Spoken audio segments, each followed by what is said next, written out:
Hello, everyone. Welcome to the final GNN podcast. I'm your moderator, Charles Battersby. With me is my lovely and talented co-host.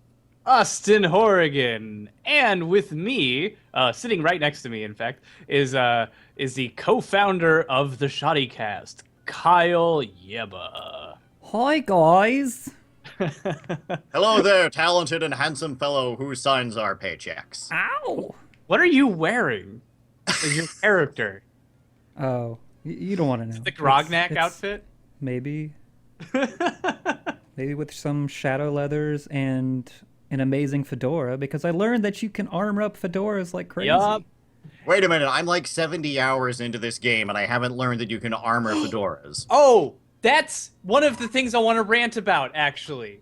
Okay, but first, Pegging for down. those of you just joining us, a lot of us at Shoddycast and a lot of fans of Fallout have mixed feelings about Fallout 4. It may not have necessarily been the game they were hoping for, or maybe it had more flaws than they really anticipated it as having. So we're going to start out this podcast by talking about the stuff that all of us here at Shoddycast agree is awesome about this game.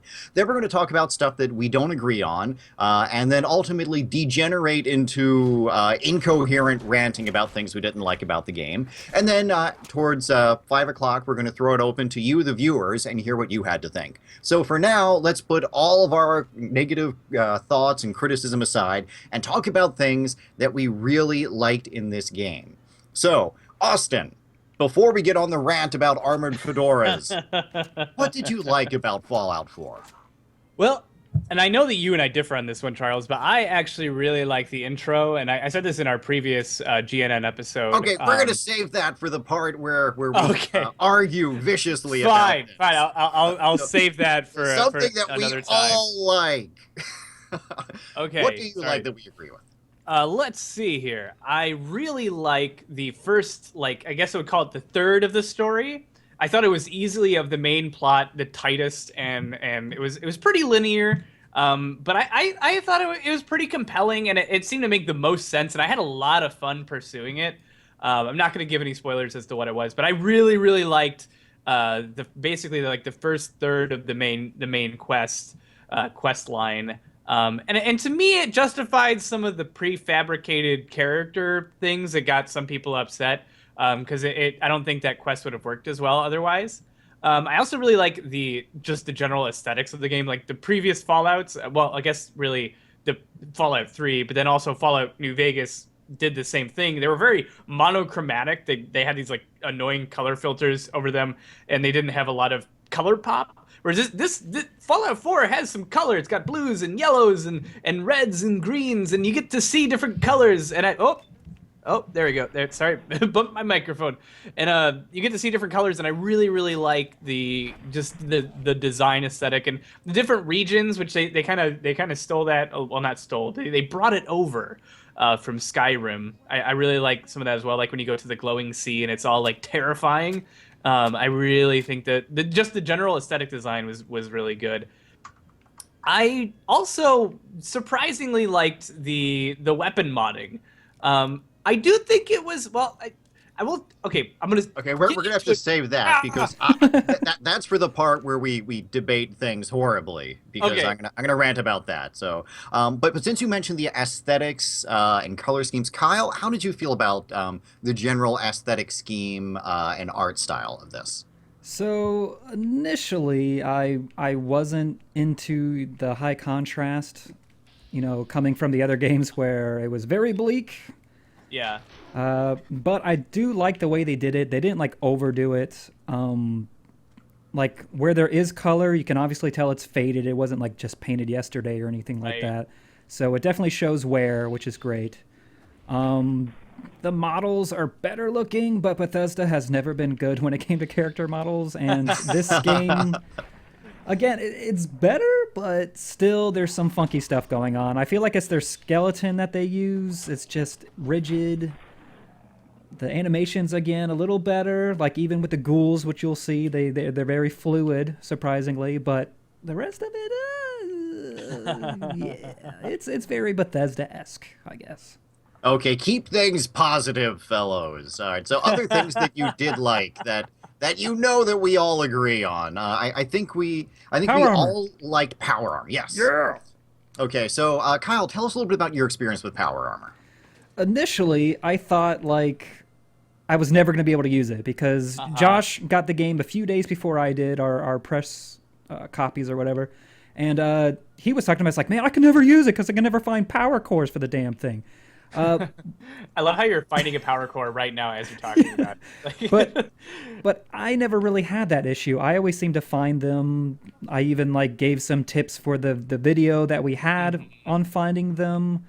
And then I feel like even now it's like not even an issue at all. I don't know if they did an update or something because I just seem to find them in containers left and right, like 3 and 4 at a time. Yes. Like so much I think that they're actually power cells, but no, they're definitely cores. I'm like, oh shit. So now I have like I think the scrounger perk also may affect them if you find them in a container because they're ammo. except this doesn't have that. And Hmm. this character doesn't have it. So I was like, oh, maybe it's because I don't have it, so it increases Huh. it. I obviously I have no clue, but I just definitely on this character, I seem to find a lot more of them. So now I have like over 40. So yeah, I can use the Gatlin, whatever laser rifle it is.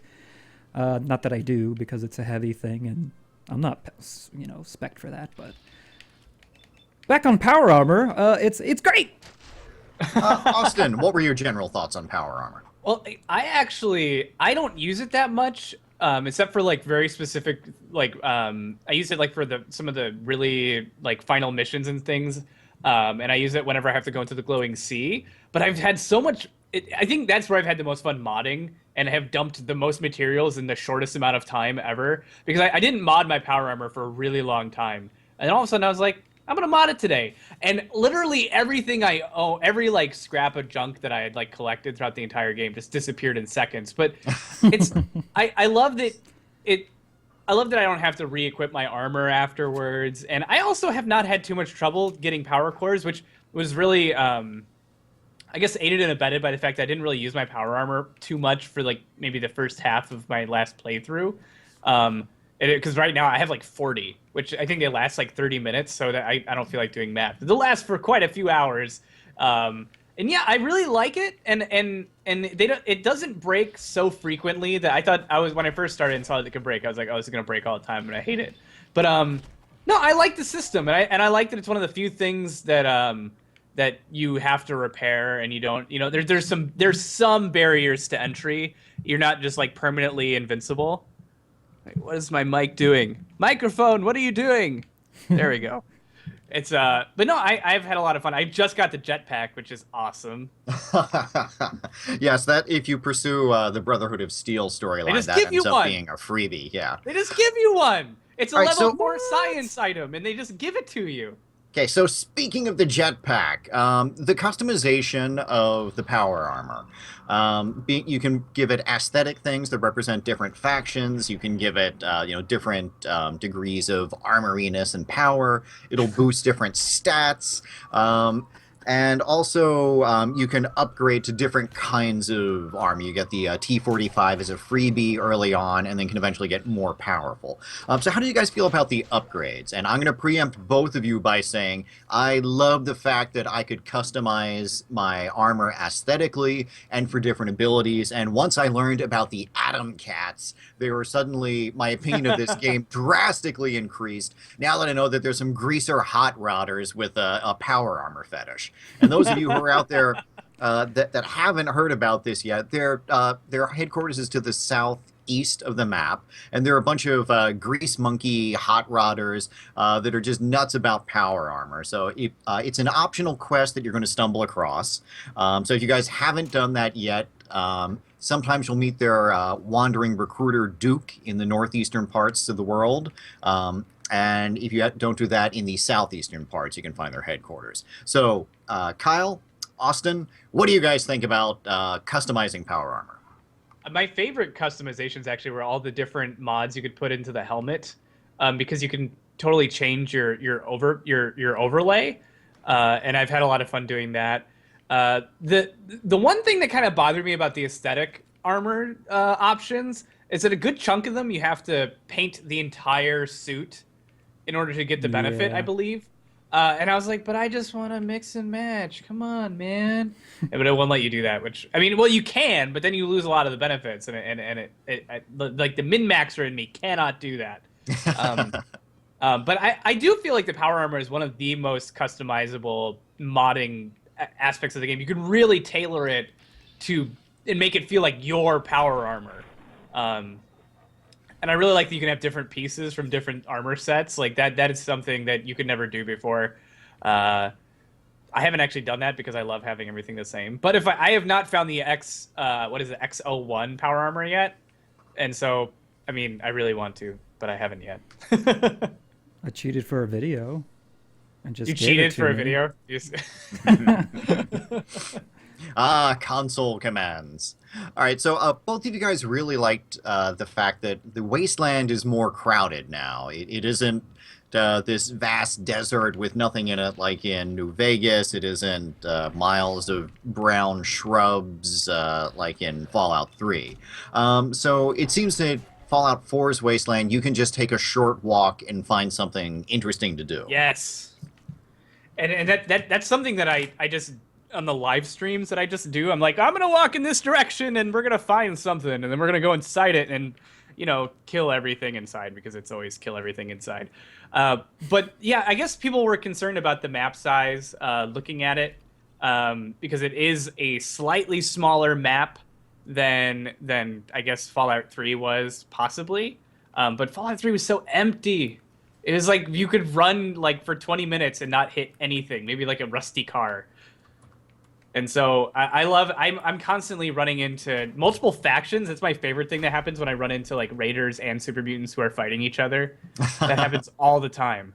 And then the Brotherhood of Steel's like, we're going to join this fight. And somehow their vertibirds always get blown up. Like, you guys are supposed to be like this technologically advanced, like super military para organization. Yet every fight they get in, every single one, their vertibird gets blown up, and which makes me nervous to get on one. They're like, "Hey, get on one of our vertibirds." I'm like, no, thank you. I'll walk. But no, I do love the density of the world. And Kyle. I have to agree. That was something like, you know how like in Skyrim you would stumble upon stuff like every 2 feet organically something would be there, and I just never felt that in 3 or New Vegas. It was just bleak, and I just got bored if I didn't like have a quest to do. But this one, like even now, I'm just roaming around, and every 2 feet there's something to kill or something to poke around in and find some neat stuff. And I would say like every half hour or so I'll even stumble across a quest that just comes out of nowhere and ends up with at least a storage container with some mods that I can use, or even a unique weapon coming off of a legendary or some other named character, which is even better. So I definitely think they did a much better job of actually having organic stuff in the world in this one, and I hope they continue to do so in the future. And now, a clever thing that they did is they have the Forbidden Zone. So the main map consists of this, very crowded area where there's lots of stuff, and then you still get the sense that it's a radioactive hellscape, because the further you go away from that core map, the more you get into these regions that are, the radioactive nil zone, and you can only explore those to a certain degree because you need the radiation protection. So I think that is a clever way to have the best of both worlds. That if you want to be, the person that's wandering an absolute barren hellscape where there's nothing but mutants and monsters, then you can get in your power armor and head really far south or west. So did you guys spend a lot of time out in the Forbidden Zone? I've only been there for questing because I've been nervous. But I think the past 2 times I went there, it went okay. So I don't know how big it is. It seems like it goes on forever. Fairly big, and like it goes past the actual edge of the map too. I know it does, and that's weird. But no, I've gone there for 2 quests so far, because if you do the main quest for the Brotherhood of Steel, you end up going there twice.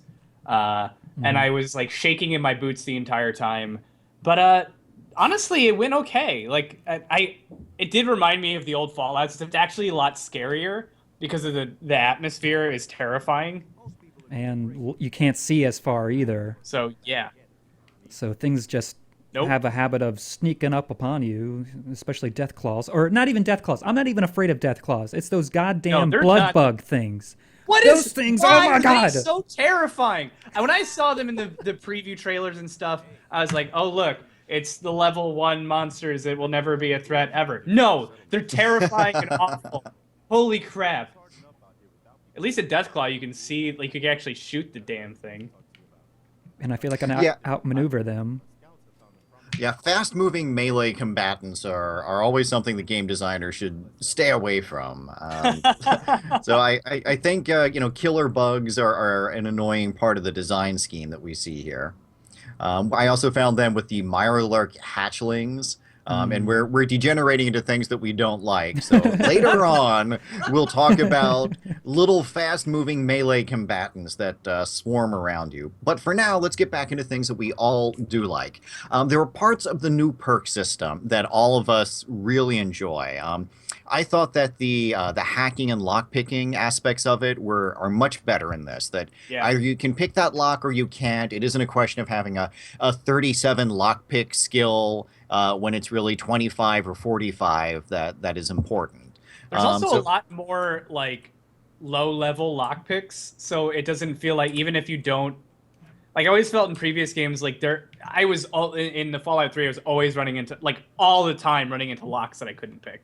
Whereas there's a little bit more like I see a lot more novice lockpicks in Fallout 4 than I have in the past, which is nice because it made me feel like right from the beginning I was able to like kind of test the waters a little bit. okay, so what Awkward other edit. all right, so what other perks did you guys feel were superior? Blitz. I like having the ability this is like a minor one, but this is nothing you could ever do in previous games. That you can actually make yourself immune to chem addiction. Mm-hmm. That was nice. Scrounger is like, damn, like a must. That is like one of the most important perks in the entire perk system, I think. If you're one of those lowly people who use guns. My first character was a melee character. That was a bad choice. It is hard in the beginning, but I'm It's telling really you, hard at the beginning. once you get Blitz and you get Ninja and Action Boy, and of course, obviously, Big Leagues, it's so overpowered. It's ridiculous. You can one-shot Death Claws if you're sneaking. It got better once I started wearing power armor more frequently. Let's see. I just loaded up my game to look at my perks right now. Well, I like the fact that some of the perks have multiple levels. In the old game, something like, Party Girl, it's like, you just don't, you're not as likely to get addicted to alcohol, which is a pretty useless trait.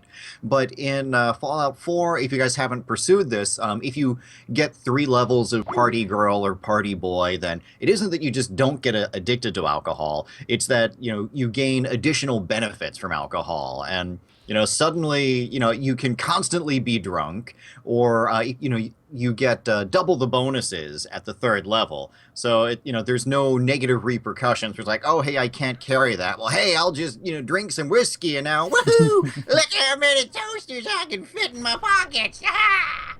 And so that's something that it takes a lousy perk and makes it into something that you can use and really enjoy. And also a few of them I thought, really something like the Mysterious Stranger, where it's more likely that the Mysterious Stranger will show up with each level that you take in it. So that I thought was a lot of fun. I had a high luck character with Mysterious Stranger, and he showed up and killed the Mirelurk Queen for me. Oh, yeah. And so that happened on my first playthrough, and then I kept Mysterious Stranger and stacked it up as high as I could on my next playthrough, and so he constantly saved me from instant death situations where the Savage Death Claw in the Museum of Witchcraft.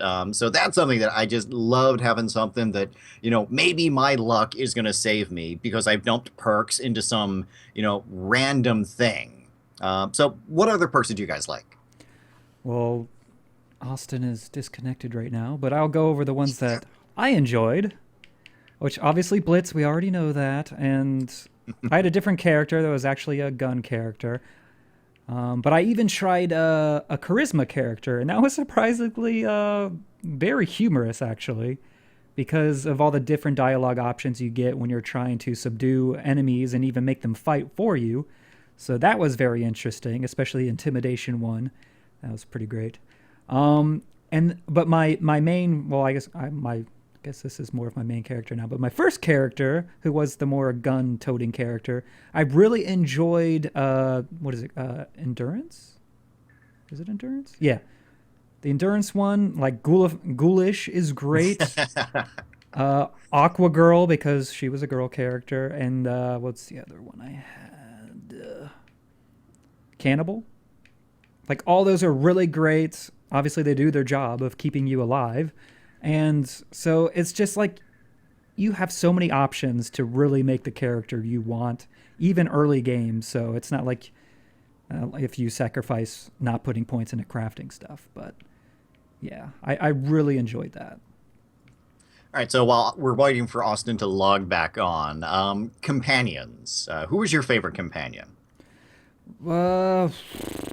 I really enjoy Dog, just for the sneaking aspect. He's really good at that, and also holding. When there's multiple enemies, he gets to kind of distract one. But the one I've enjoyed the most, I would say, when she kind of just disappeared now, is Curie. Oh, there she is. Who has a whole like storyline that I love because, you know, she starts as something else and becomes something else. I don't really want to spoil everything, but I definitely enjoy that. Though she will not copulate with me, which I'm kind of not liking, you know, with that French accent and everything. I want it to happen, but it's just not happening yet. And for those of you who are wondering where you can find Curie, she's in a place called Vault 81. So now, my favorite character, I picked all the dog meat perks, which also stack with Lone Wanderer, for those of you who haven't tried that yet. So I loved having the doggy. Really helped me, you know, lug around a bunch of stuff. And when you stack up his perks, he becomes a really handy companion. And as for actual speaking companions, Dance was my favorite. I see someone in the comments mention Dance. He was, I don't want to spoil him because his storyline does have some interesting twists and turns. He's the Brotherhood of Steel faction companion. And he had a great storyline. You know, there are multiple ways that you can do it, multiple endings that all feel good, even if some of them seem like they would have been negative karma in the previous games. So for those of you who haven't pursued that particular storyline, I highly recommend that you go to the police station, rescue the Brotherhood fire team there, and then pursue Dance for as long as you can. He was just so goody-goody. Like, I couldn't stand being around him. If I did anything even remotely bad or against the Brotherhood, he would hate me. And it was just, oh. I really wish, I don't know what happened. Oh, wait. Is Austin joining us again? He's green now, so that might be a good sign.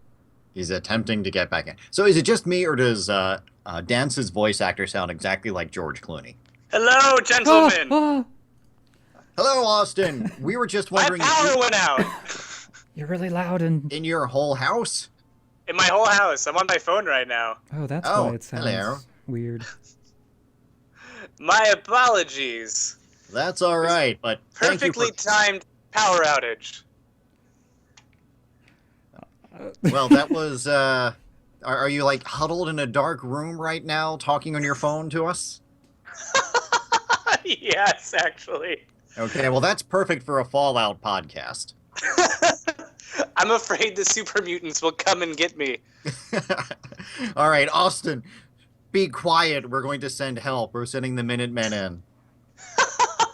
All right, so while we've got you there and, you know, the feral ghouls are stalking around, tell us about your favorite companion character. Well, I'm actually quite smitten with, like, the second companion that that I encountered in the game, Piper, she's actually kind of divisive, I guess. A lot of people don't like her for reasons that I can't quite figure out. But I actually find her to be very charming and kind of funny. Maybe could be a little bit better written, but like I actually find her to be quite an engaging character to be around. She's whenever she has something to say, it's always kind of funny and lightens the mood. And she can be kind of sarcastic, which I appreciate. And she's my girlfriend, one of probably the many cadre of people I will romance in my whole playthrough. But yeah, no, Piper is probably my favorite, even though she's really only good at absorbing bullets, and like some of them are mine because she constantly gets in the line of fire. But you know, she's fun. All right, so Kyle was quite partial to Dogmeat for quite a while. Yep. oh yes, we were both very partial to dog meat. All right, so now we've had some stuff that we disagreed on. There were different, we've all got our favorite companion and others that we didn't like so much. But I would like to degenerate into some arguments here. Austin, tell us a little bit about your thoughts on the early parts of the story so that I can tell the internet how you're wrong. Well, I don't totally disagree with some of your perspectives on it, but I actually got absorbed into the family dynamic pretty easily. And I think part of it's because I spent my very first time playing, I really went around slowly and interacted with all the things that I could, and spent a long time in the character creator. So I kind of got a sense for what their family dynamic was like in my head, even though it was mostly made up. I was pretty fond of it. And to that end, I felt really a real sense of urgency when the bombs started dropping and the sirens went off. Someone posited in the comments section of one of our episodes that perhaps it's because I'm from the Midwest, and in the Midwest we're trained to be anxious at the sound of sirens because of all the tornadoes we get here, which could possibly, there could be something to that.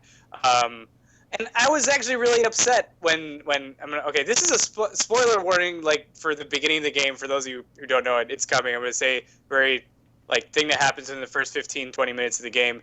When your spouse gets killed, I felt upsetness and powerlessness, and where you're pressing buttons and you're smashing your hands against the capsule and everything. Like I felt that. It felt legit to me.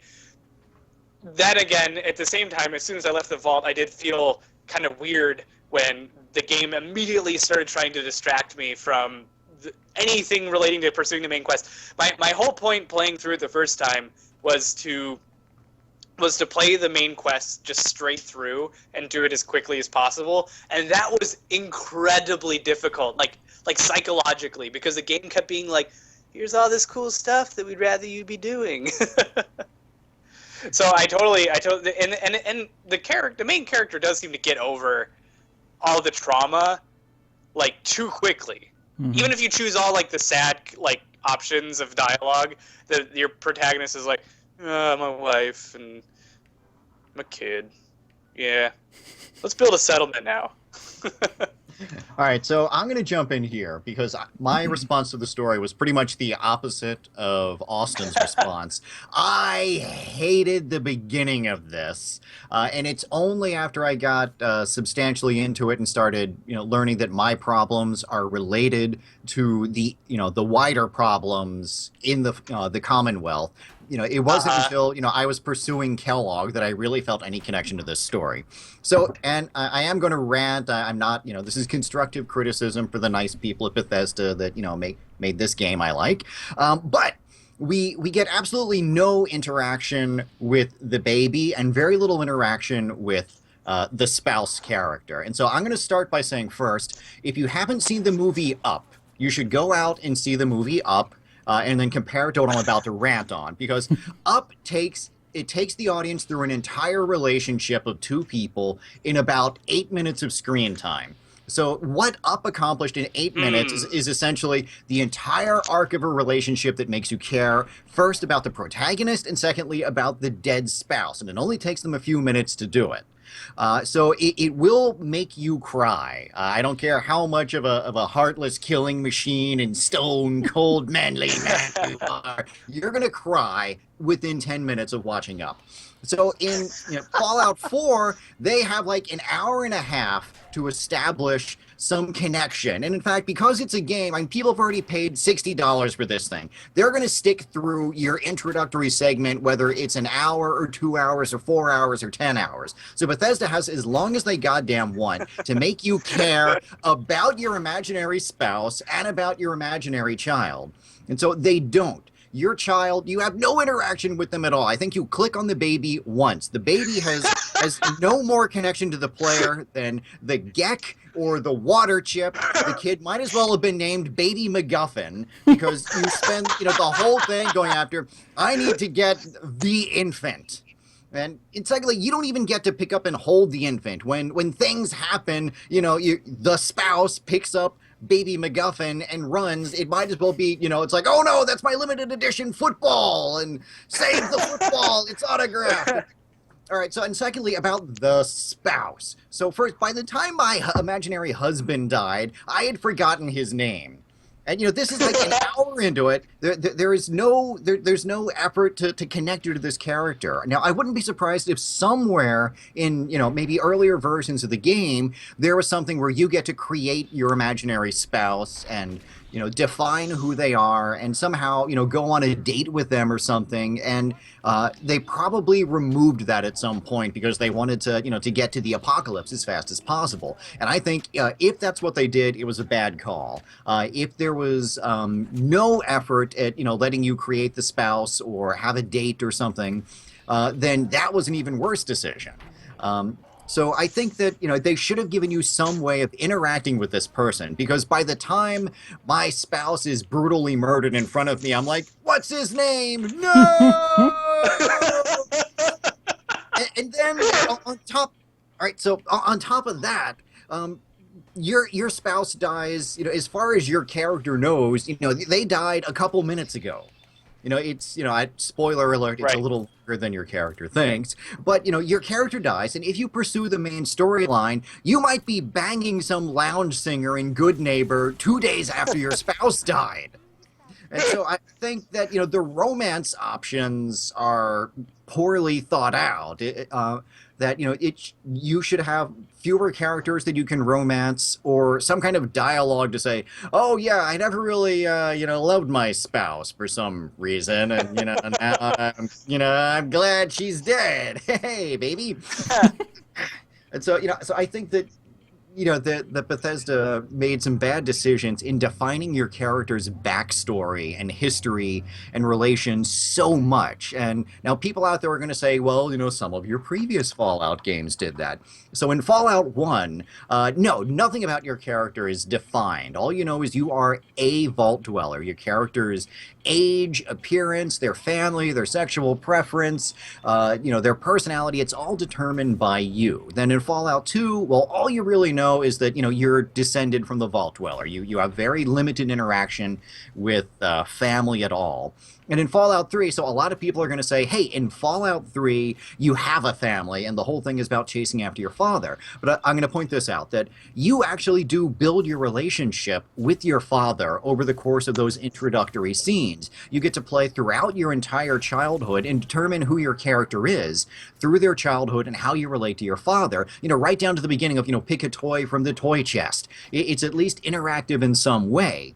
And then you have, multiple scenes where, you learn what your father is, what your relationship is. You have a connection to this person before he leaves. And then once you get out into the wasteland, you meet other people that have met James previously. So there is a connection between the player and, their one family member. And in Fallout 4, it's like, Codsworth is the character that you have the most interaction with of your entire household. Can I just say it's me? I accidentally shot someone in Good Neighbor, and Codsworth turned on me, and I was like, "I bought you, robot." That was some BS. All right, so that was a pretty extended rant for me about Bethesda making a poor decision by defining the character so much. It goes against what the franchise is about. And to make one final rant on this about how they define your character is, you're this family person, a loving spouse and husband, and a lawyer. If you're the female character, you're the lawyer. That she's got a law degree from the old days, and so even if your character is a woman with like an intelligence of 3 and a charisma of 2 that can't pass a speech check, you've still got a law degree somehow. So all of that's been handed to you, and then you get out into the real world, and suddenly, once you're in the post-apocalyptic time frame, the player gets to choose what they're going to be like, and you don't necessarily have anything to do with that character you're told you are. You can be this cannibalistic, drug-dealing, child-murdering philanderer, but you've been told that, oh, I'm here to avenge my spouse and rescue my child, and it contradicts one of the core elements of the franchise, that you get to create that character. So now that I've ranted for, what is it, like 10 minutes straight on this? We're still on what we like, right? Oh, no, this is on stuff that we disagreed with. This is why Austin is wrong about liking the beginning of the story. Man. And also, I'm just going to go on one final rant, and it's like, it's the, if suppose the player does not want to have children or be married. There's a lot of people out there that are just opposed to marriage entirely and don't want to have a spouse and aren't going to be connected to that. And there's other people that would not have a child even in the real world. And then it's like, what if you're role playing? It's like, my character is the pragmatic survivalist. I would not have a child when the world is on the brink of destruction. And so there are a lot of people that, even if their personal point of view, doesn't make them opposed to the whole family person thing, maybe they're role-playing a character that would never be married and have a child. And then, of course, once you get out there, you're like, oh, my baby, my baby. It's like the typical parents of a newborn kid. It's like, the world has literally come to an end. There's radioactive mutants. There's zombies. There's giant killer robots. And then you're running like, oh, my little Sean. Like, he's walking now, he's talking now, he's leading a major faction in the wasteland. My Sean, I'm so proud of him. It's like it's just everything that people hate about new parents.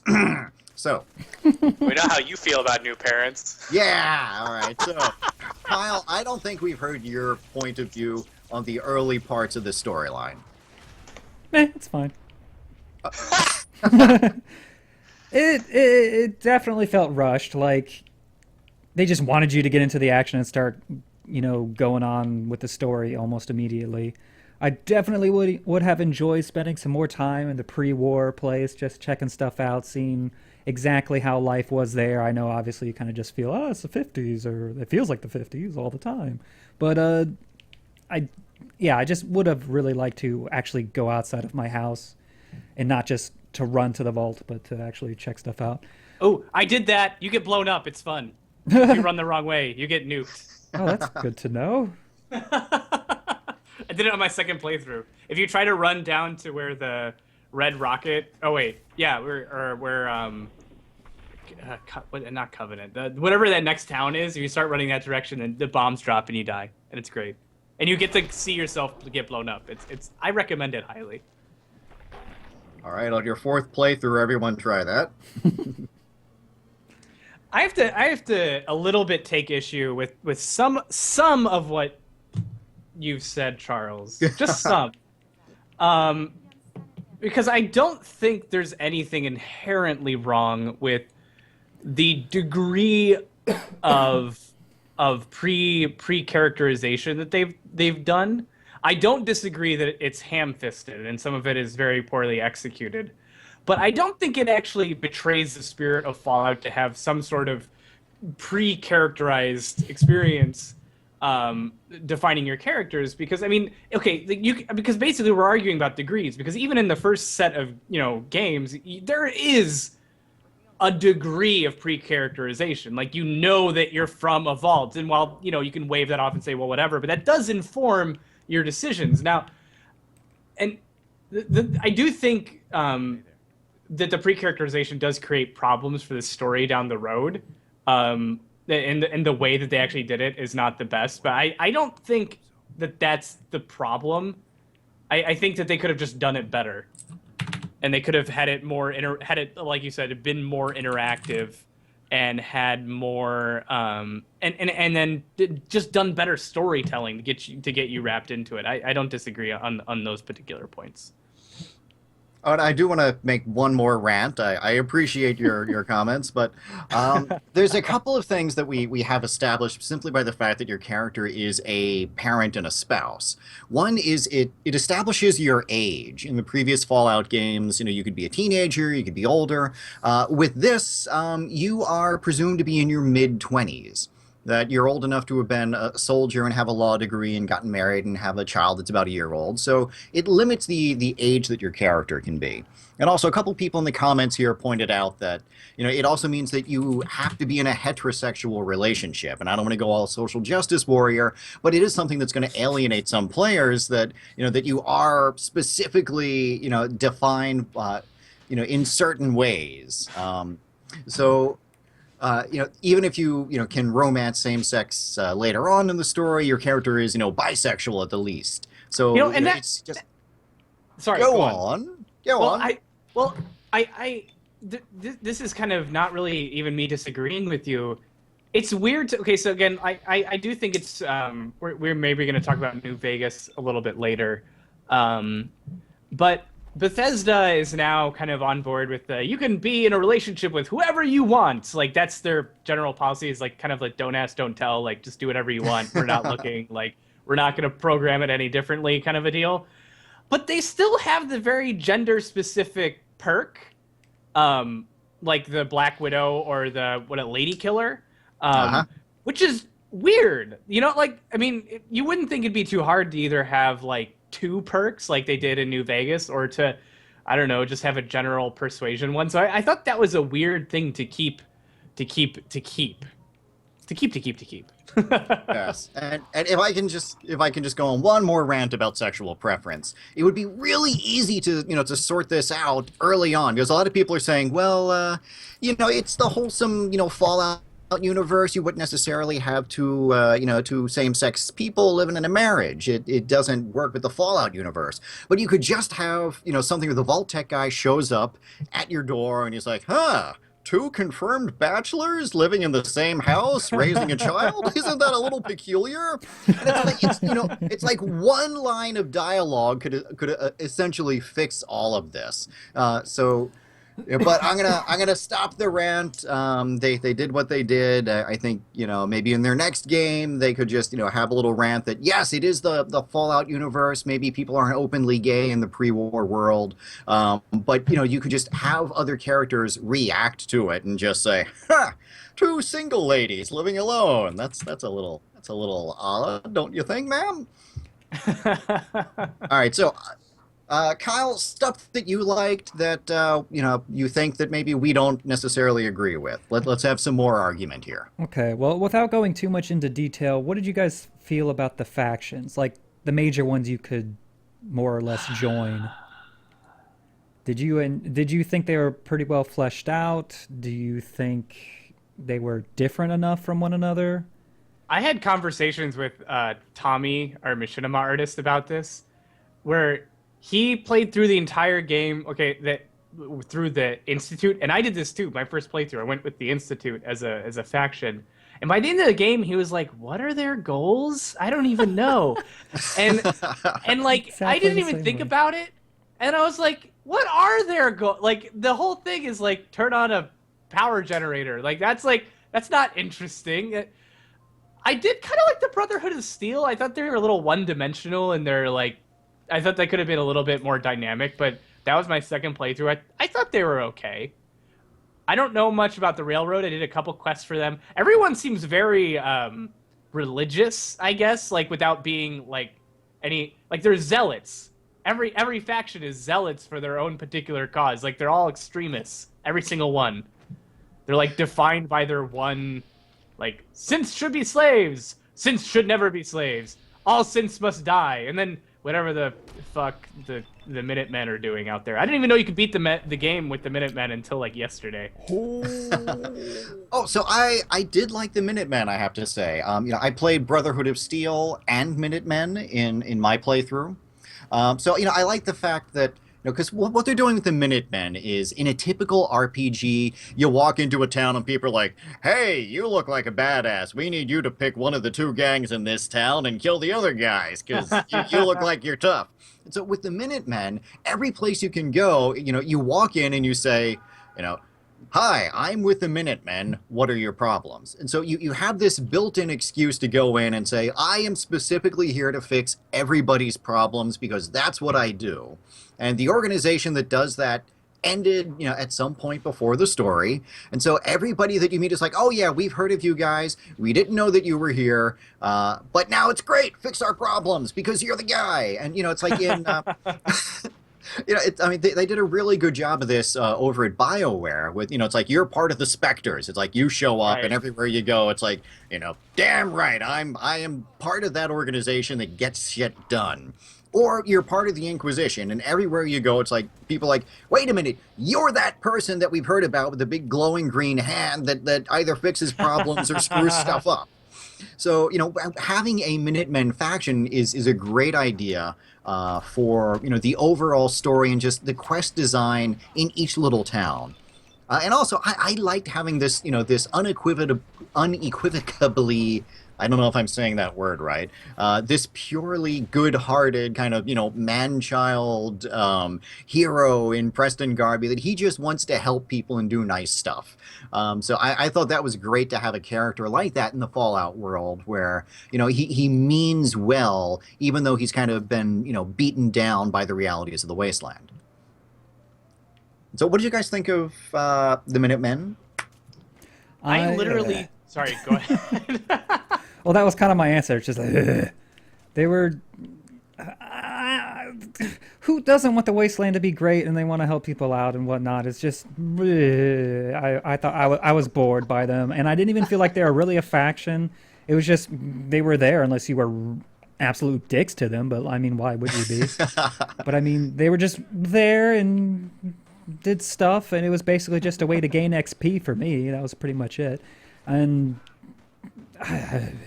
Yeah, that's them. I never went They back exist. to Sanctuary after first encountering them, so they're just sitting there. The only reason I go back is because that's where I store all my shit. That's the only reason why I go there. See, I specifically store all my crap at the gas station, specifically so that I never run into other people. That makes sense. I probably should have done that. Oh yeah, I made the Red Rocket gas station my main quest hub. But before we get into supply lines and town building, let's go on a little more about the factions. With the underground or the railroad, I had mixed feelings about them going way back to Fallout 3 because Really? they deal with. Yes. So what was established in Fallout 3 is that, they will rescue these androids by erasing their memories and giving them new identities. Right. So, I mean, for me, that seems just as bad as killing them outright.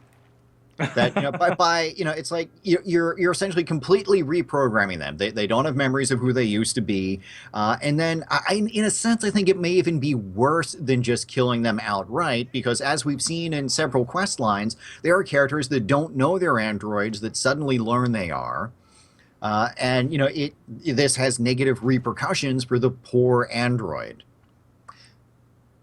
So And I ended don't up. disagree. That's a really good point, honestly. And that goes right back to their introduction in Fallout 3, where, I ranted before that I hated the design of that quest anyway. Yeah. For those of you who haven't heard my rant about, the replicated man in Fallout 3, it's like, when you get the quest, someone runs up to you and says, "Hey, if you want to really help, give this android part to the doctor, and that'll be the end of it." And then if you do that, the quest just ends with no resolution whatsoever. And so the only way to actually, pursue the quest is to not do what you're told is the right thing. But again, Austin, Kyle, what did you guys think of the railroad? Well, I did some quests for them for reasons that we will get into in the full-on rant section that I'm just biting my tongue about right now. because my first playthrough I didn't do these quests in a okay, anyway. It I never really thought about the plot, like the lore implications of that organization in that way. And it kind of presents the like the superhero secret identity Spider-Man problem, where he's got all these loved ones who are vulnerable to exploitation, but nobody knows that they are at risk because they don't know that Peter Parker is Spider-Man. Well, this is a much more like, how do you protect yourself as an android or as a synth when there's a synth retention bureau coming after you if you don't even know that you're a synth? Like the logic is like, well, then they'll act perfectly human. But the truth is that someone could just walk into a room and shout like the factory reset code, and then you'll just go like, nah, and like, you know, you're screwed. But if you know that you're an android, you could maybe like be like, oh, there's bad guys from the Institute coming. Maybe I will like not stay here. I will leave. So they kind of, it does put them at risk where they can't protect themselves and they're just kind of at the mercy of other people coming to get them. Yeah, and And it does seem like, well, I'm going to rescue you by erasing all your memories. I might as well be digging out your brain, you know?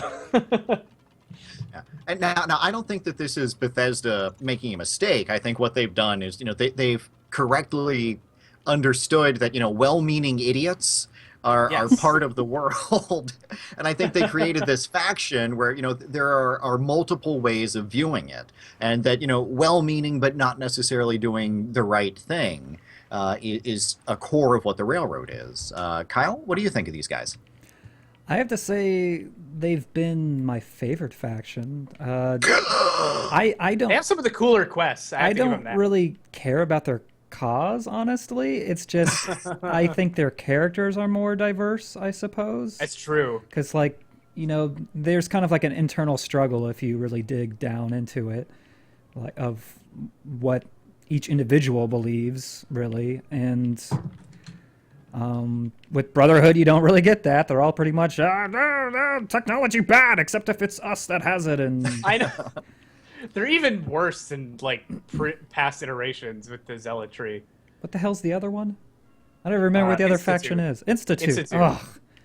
Again, don't know.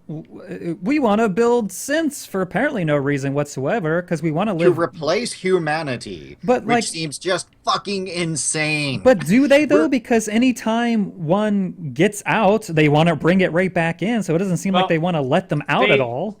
I read some terminal entries the other day, or yesterday. I don't know when the hell it was anymore. I've been playing... I think I played like 60 hours this week. I've just for researching an episode, so my brain is just anyway they mentioned the whole replacing people with synths thing as being about at least when it comes to people out in the wasteland, that there's some indication that might be a project by someone in the Institute to maintain civil government and civil order in the wasteland. Like they're trying to be like replace people of influence so that they can prevent like the everything from like it's good-natured replacement of people.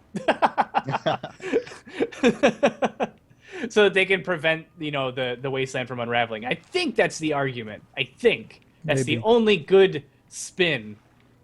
All right, so since we're on factions here and the Institute, now in my first playthrough, as soon as the Brotherhood of Steel appeared, I went straight through them. So I was very high-ranking in the Brotherhood before I went to the Institute. And there's a certain scene in the Institute where, you know, they're trying to figure out whether or not, you know, you're Institute material.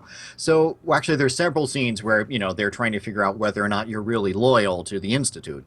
And so I'm standing there in head-to-toe Brotherhood of Steel Paladin armor, and they're like, hey, be careful. We think the Brotherhood's onto us. And so the faction system is, you know, it is non-functional. Yeah. That, you know, it's like, it's obvious that I am there to sabotage and murder all of them because I am a high-ranking enemy agent not even disguising the fact that I'm there in power armor, holding a plasma grenade, because I walked into the meeting with the board of directors thinking they're on to me. I'm going to have to throw a plasma grenade and kill everybody in this room. And it doesn't happen. They're like, hey, we want you to be in charge of the Institute, but there's just one last mission for you to go on to make sure that the Brotherhood of Steel isn't actually, onto us. And it's like, I'm the guy. I'm the guy that the Brotherhood of Steel sent to kill you because I am wearing the armor of the main guy there, holding the big gun from So this is a step back from New Vegas. Later on, we're going to talk about things that we hated that were steps back from previous games. But the lack of a faction system and disguises. Really hurt this game in just terms of pursuing the storylines of these four competing factions, because you can obviously be an agent of one organization deliberately sabotaging missions for another organization, and they just will not catch on until you've reached a certain predetermined point in the story where it's either or after this mission. And so that's a flaw in both in terms of the mechanics that the faction clothing should have affected the storyline, and it's also a problem with the mission structure, that you cannot screw up your relationship with a particular faction until you've hit that either or mission with another faction. Well said. I agree with everything. The whole there really needed to be a reputation system of some kind. It felt weird that they had so many factions that it seemed strange that there wasn't some sort of faction reputation mechanic of some kind, just anything.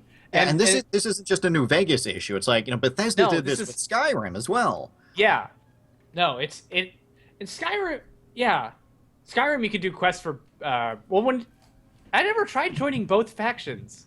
Could you join both factions of the Civil War? Eventually, you'll hit an either or point, but there's still, you can wear the different armor from different factions and eventually incur the wrath of other people. It's not quite what it was with wearing the disguises in New Vegas.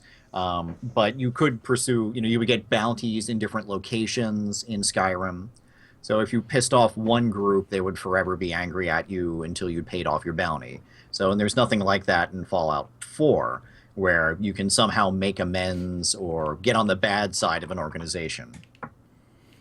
Until that one point where it's they make it very obvious. Oh, this was finally the line, and you crossed it, and now it wasn't forever. when you were seen in the company of the Institute while a bunch of Brotherhood people in power armor are getting murdered by robots. That wasn't the point. How did the Institute not know this stuff? Like, you're telling me they don't have Wi-Fi or something in these robots? You walk into a room in this Synth Retention Bureau and you see cameras all over the wasteland.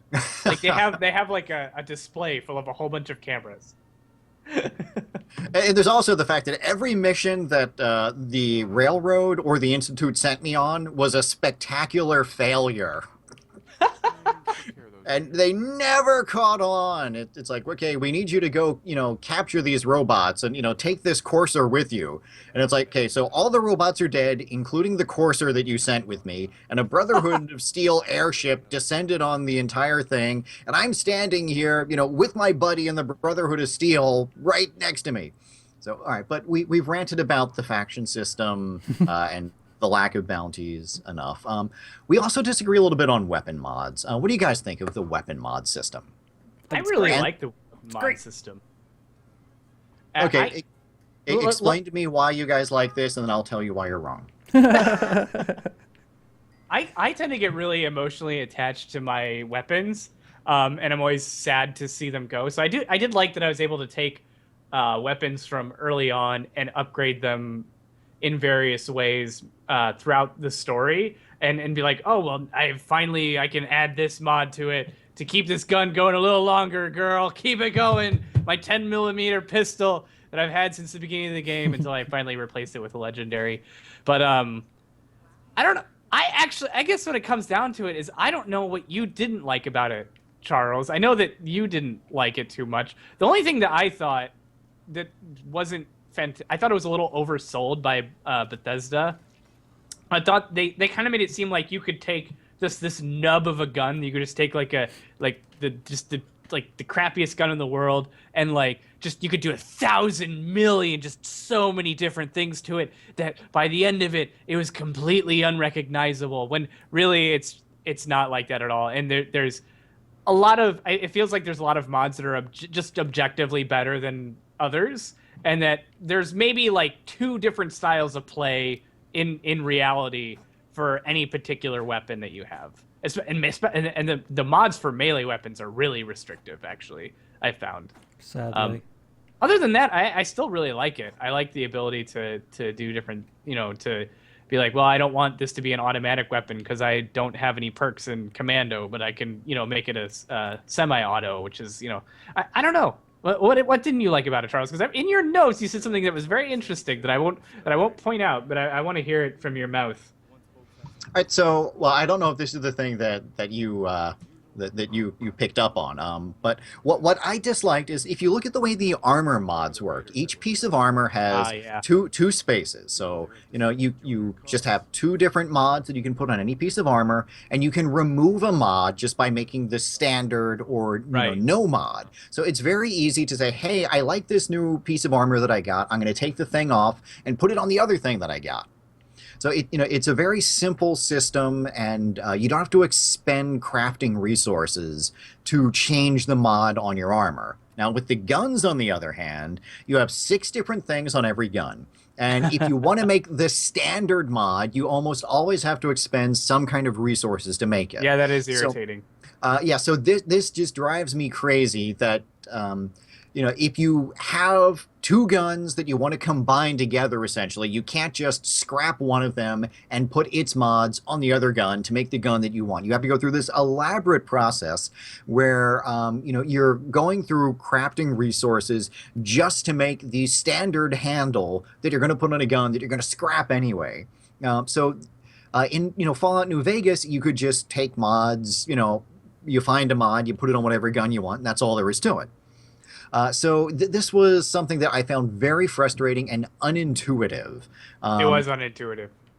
Yes. I kind of enjoyed it, though. I felt like I was cheating the system. But when you compare it to the way that the armor mods work, it's far more infuriating. And then you have the town building system, which so with the town building system, you're the different crafting elements in your town use the same components that you do to make weapons or armor or drugs or food. So then you have to choose, do I want to build up my town's defenses, or do I want to, put a new handle on this goddamn gun that I got? So that's something that I just, and by the end of it, it's like I had this gigantic pile of mods that I don't use.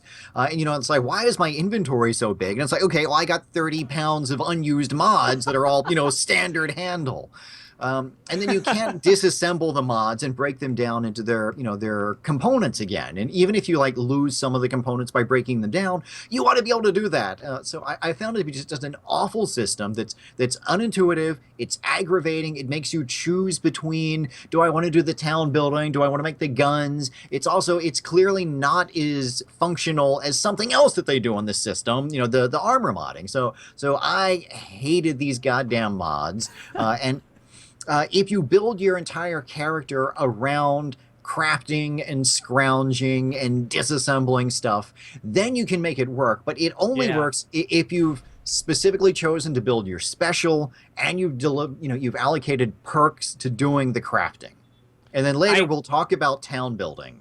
Because you can scrap mods, but they have to be attached to the weapon, and you scrap the weapon. I don't think you can actually just scrap a mod, which is kind of ridiculous. He's like, well, let me attach this to this gun so I can actually scrap the mod. And if you have the scrapping perks, you can actually get quite a bit of good stuff out of your mod. So it is weird. It is, that is.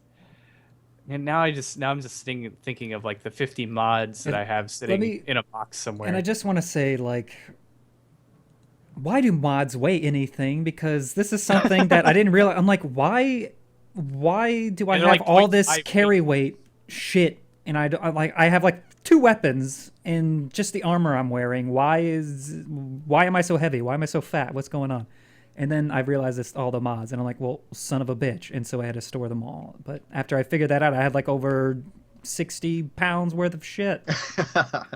Yeah, I ended up carrying around like 75 pounds of vegetables around with me for a large portion of the game before. Why the hell do I have this? Oh, because I'm saving these to make vegetable starch so I can get adhesive so I can make the goddamn basic handle for the fucking gun.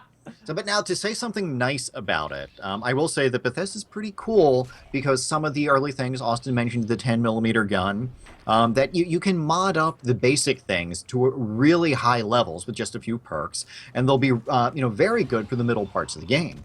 And I made a Mad Max style double-barreled shotgun with a few of the basic mods, and I found that that was incredibly useful, even when my character was in the late teens, early 20s. So it is cool that some of the crappier guns could be modded up and used for much longer in the game. All right, so now let's go into town building, which is something I unequivocally hate. Did either of you guys like the town building? Yep. I hated it. I tried it like once or twice just to check it out, and it was terrible and clunky and a waste of time and resources, and don't do it. Because like, what's the overall goal of it? Does it actually net you anything if like you set it up for trade and all this other stuff? It just seems like a chore. Yeah, so in my second playthrough, I built a character around having the charisma and intelligence needed to do all this crafting stuff. And, now first, for those of you who haven't tried this, if you have a high enough charisma that you can take the local leader perk, then that means you can pick one person in each town and click on them and say, they're going to do a supply line to another town. And then your two workshops are connected and you'll transfer junk back and forth between them. And so to make this work, first you've got to put your special into getting it high enough to use this. Then you've got to take the perks. Then you've got to allocate a perfectly useful citizen to doing just the supply runs. And then once you've done that, it only works with transferring certain crap back and forth, not all your crap. So it's a lot of effort into getting virtually nothing. And it does not net you much, or at least if it does, it's a very long haul net gain. And also, you probably don't know how it works. The tutorials on the town building are almost non-existent, so you might choose the local leader perk and still not understand how the supply lines work. So you've got to pick a particular person, go into workshop mode, click on them, then hit a separate button to assign them to a supply line, and then pick where they go. And so for me, I eventually decided that the Red Rocket gas station would be like the main hub. And so now I got this big spider web of a dozen people that are all going to that one workshop that are all connected. So for me, it was an unintuitive aggravation. It wastes perks and special and crafting components and just plain time and energy on something that it's just more of an aggravation. What did you guys think of this? My first time playing through, I was like, well, I'm just not going to bother with it. I'll play with it later because I was, I told you I was on the mission to do the main quest, and that was it. And then at some point, I hit a part of the game where you have to build shit. Like, you have to for the main quest. When Pete Hines told me, or Todd House, some motherfucker at Bethesda said that the building system was optional. And what they meant was you have the option of not playing our game. That's what they meant. Like, I know I'm just bull rushing into the rant right now, but it drove me crazy. And then it didn't even work right. Like, I was like, what do I do? Because I was completely unprepared for it. Because up until that moment, I had no tutorial. She's just like, build the thing. Oh, and make sure everything's on the same grid. I'm like, what does that mean on the same grid? I don't have any idea what you're talking about. Now I can attach wires? I know. So for me, I was really unprepared, and it was a wholly negative experience. Not to say that, I did do some building recreationally later, just for, kicks and giggles as you would. Um, but that drove me crazy. That drove me Why up the. can't the goddamn door go in the other way? It has to go in a very specific way, and half the time it won't even go in then. And so, some people really like the town building, like really like. We have people in the comments right now saying they really like it. I'm glad that some people like it, and So I'm what guessing. Sorry, go ahead. I'm going to call out Bethesda on this. That I think they should have put more effort into, taking the resources for the town building and just focused on, the weapon, armor, food, and drug crafting, and put the town building as a DLC to come out later after they've got a functioning system with tutorials and an intuitive system behind it. I think there were, that the resources devoted to that can and should have been spent on other things that would have helped the game. Even if some people liked it. Amen. Boo. Oh, but as for crafting, I will say I love the way that they do the food crafting and the way that radiation and health and food are affected. So this is something that I think is a big step up from all the previous games. For those of you who haven't really experimented with it, when you don't cook your food, it has radiation, and if you go to a workshop or a campfire and you craft the food, it removes the radiation and often adds additional properties to it, and often the final cooked product has less weight than all the ingredients behind it. So I thought that was a great system. That and the armor are the aspects of the crafting that I did really enjoy. The rest, I didn't so much care for. Kyle, tell Sup? us how you feel about it. About what? The building. Building? I already said. Oh. It's a clunky piece of crap, and I don't even know why they added it. I really understand when who was it? Pete No, someone had said like we did too much or something like that. I can't that was remember. Pete Hines. That Was was that- totally no, that was Todd Howard. Yeah, Todd Howard. Todd Howard was like, I I think we might have done did too much. Yeah, and I I can knew. see I why. knew it. I remember in one of our earlier GNNs, Austin had actually said, you suspect maybe they've bitten off more than they can chew. Yeah. And I actually do think, as much as I respect them and as much as I enjoy this product, I think they did bite off more than they can chew. And the whole, town building, base building thing should have been saved for a DLC pack while they focused on some of the other things we're ranting about here. And some people in the comments have said, gee, it seems like they really didn't like this game. I actually love it. Yeah, we started out talking about all the stuff that we loved to begin with, and now we're on the kind of rant about stuff we didn't like. I can even pause for a second and just talk about something that I really think that they nailed in Fallout 4, just to temper our tone a little bit. All right. I think one of the things I love the most about Bethesda games is that just pick a direction, run, and then have fun, like doing nothing other than shooting whatever attacks you. I love that aspect of Fallout 4. I think they nailed it. When I'm actually playing recreationally, I just spend a great amount of time just running in a direction and be like, oh shit, it's a bunch of raiders. Let me settle down and pick them off one by one and then run in there and shoot the rest of the leader in the face. I still love those aspects of the game very much. Here's a question. What did you hate initially, but then decided you loved it? Ooh, that's a good question. I only brought that up because it just happened to me now, and I'm like, yeah. The weapon modding was one of mine. I thought I was gonna hate it, and then I did I stayed away from it because I'm like, this is sucky. I'm not gonna do it. And then I found myself upset. Once I got the hang of materials, I have a running list in my head of the most treasured materials that have all the things that I want in them, and I love I love crafting a lot, and I think that may be part of why I don't hate it quite as much as Charles does. It's just that I devoted valuable brain space into memorizing all the different pieces of junk in the wasteland. Mine, and I know we have all done this about a billion times when we first started playing, is the new looting system kind of thing where you hover over it now and you don't have to actually enter into it. It saves a lot of time and it feels more fluid. It's one less thing that takes you out of the game and pauses it basically. But how many times did you hit the B button or hit the button to get out of it, and you end up like activating your Pip-Boy. It was the most obnoxious thing ever. So the thing that I did is in the PC version, it's the same. But there's a button that's like transfer where you can like put stuff into the thing.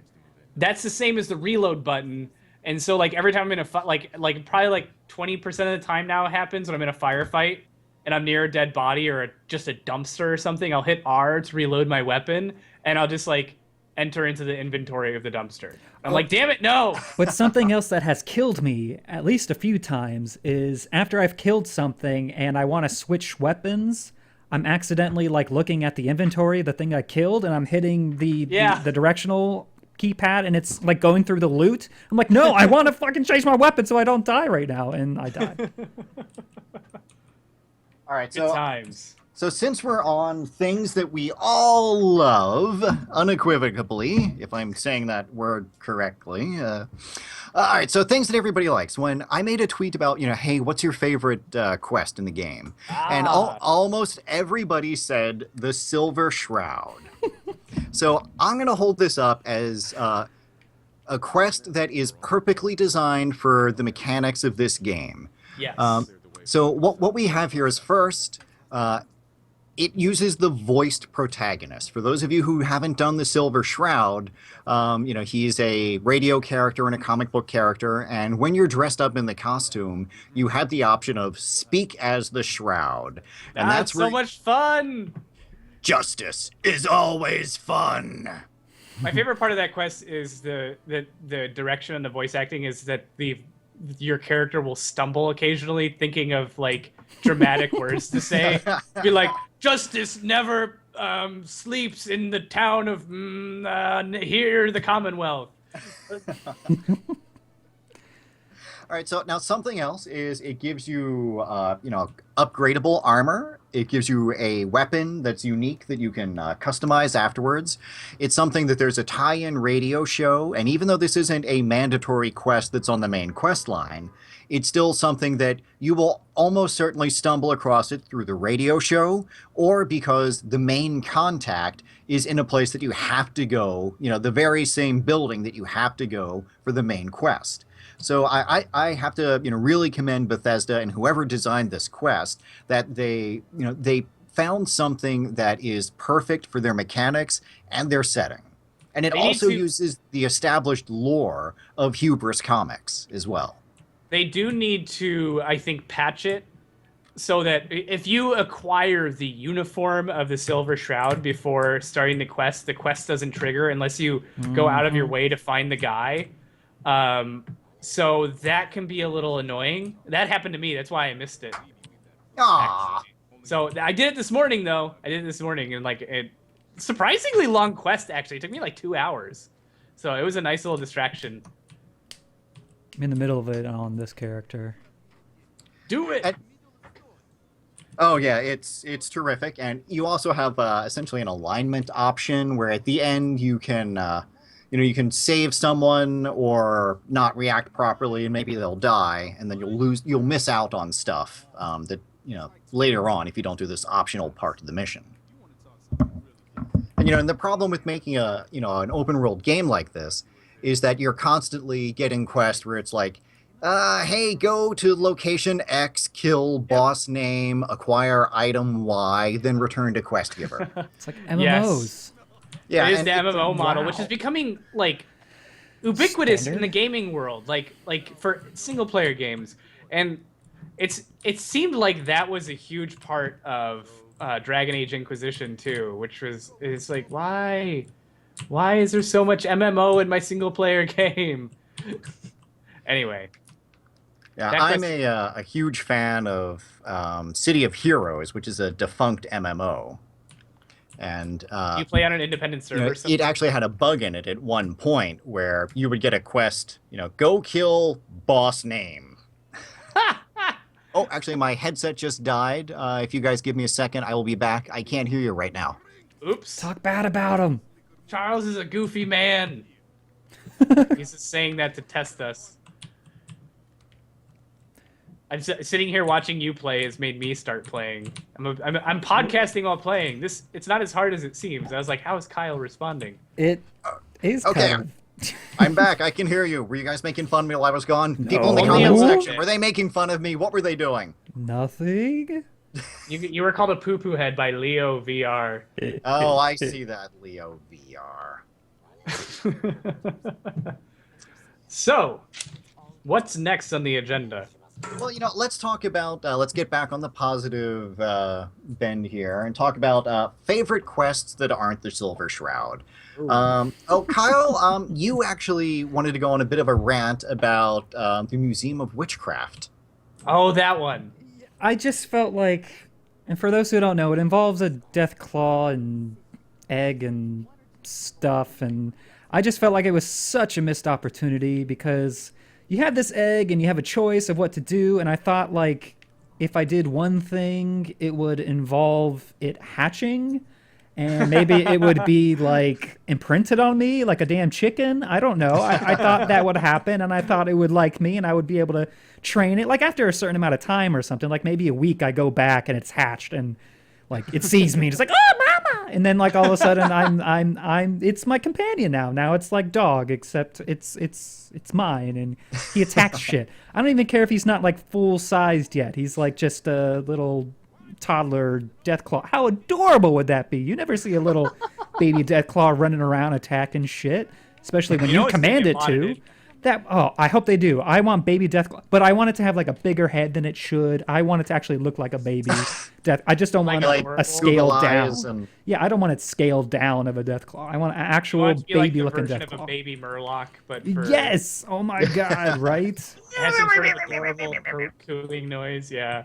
Yeah, just make That stupid quest- noises. It would be great.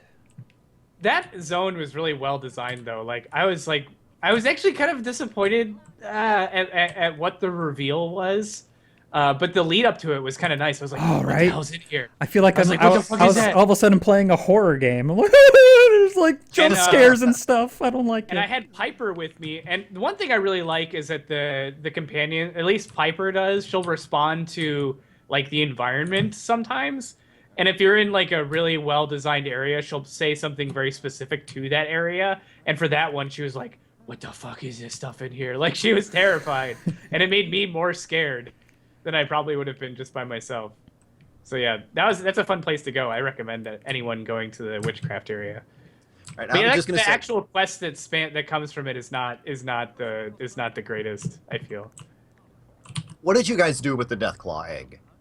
I gave it to I didn't bring it back to its home. You son of a... Well, I can understand why. That's the only reason I did it, though, is just because I'm like, oh, it's going to hatch and it's going to be mine. The only reason I didn't is like, I bet there's like 1,000 Deathclaws wherever I go. That's what I thought it was going to be, so I didn't go there.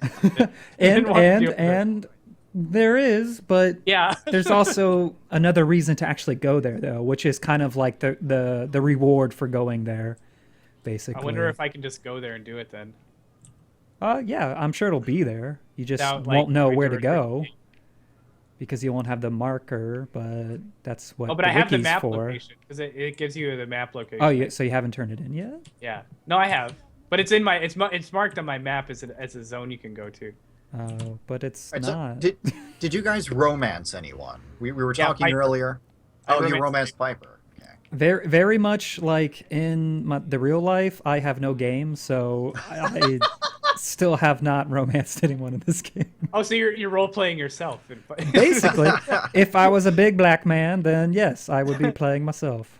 I'm also a big black man. There's a preference of big That's black weird. men. I don't know. Good models in this game, I guess. I don't know. But does yours Alright, have mutton chops? That's the question. No, I did not have mutton chops. Unfortunately. The There only are person that 673 people listening to us right now, and I find that to be amazing and unbelievable. Well, I'll tell these 680 people a little something about me in the real world. That I've had a crush on Linda Carter my entire life. Heyo. And she voices a character in this game. She's voiced several characters in Bethesda games, and her character is romanceable in this game.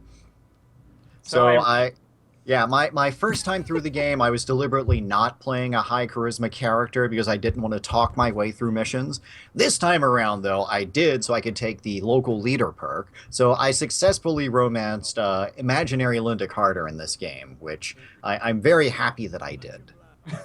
Even though, my imaginary husband has been dead for like a day and a half in game time, I'm very happy that romancing the Carter was an option. Thank you, Well, it was thank you, nice people at Bethesda. My knowing you, 6-year-old self is. it's a part of your headcanon that you and your previous spouse had an agreement that if you were ever and had the opportunity to be with Linda Carter, that there'd be no hard feelings. Like your spouse understands. Yes, I think Nate is my imaginary husband's name. No, what's his name? They killed. What's his name? Yes, me and Nate had an arrangement that Linda Carter is on the celebrity list. Is it Nate? I think maybe they assign a random name. I mean, honestly, for those of you who didn't hear my earlier rant about this, it's that I had such a non-existent connection with the spouse that by the time the guy was brutally and tragically murdered, I had literally forgotten his name.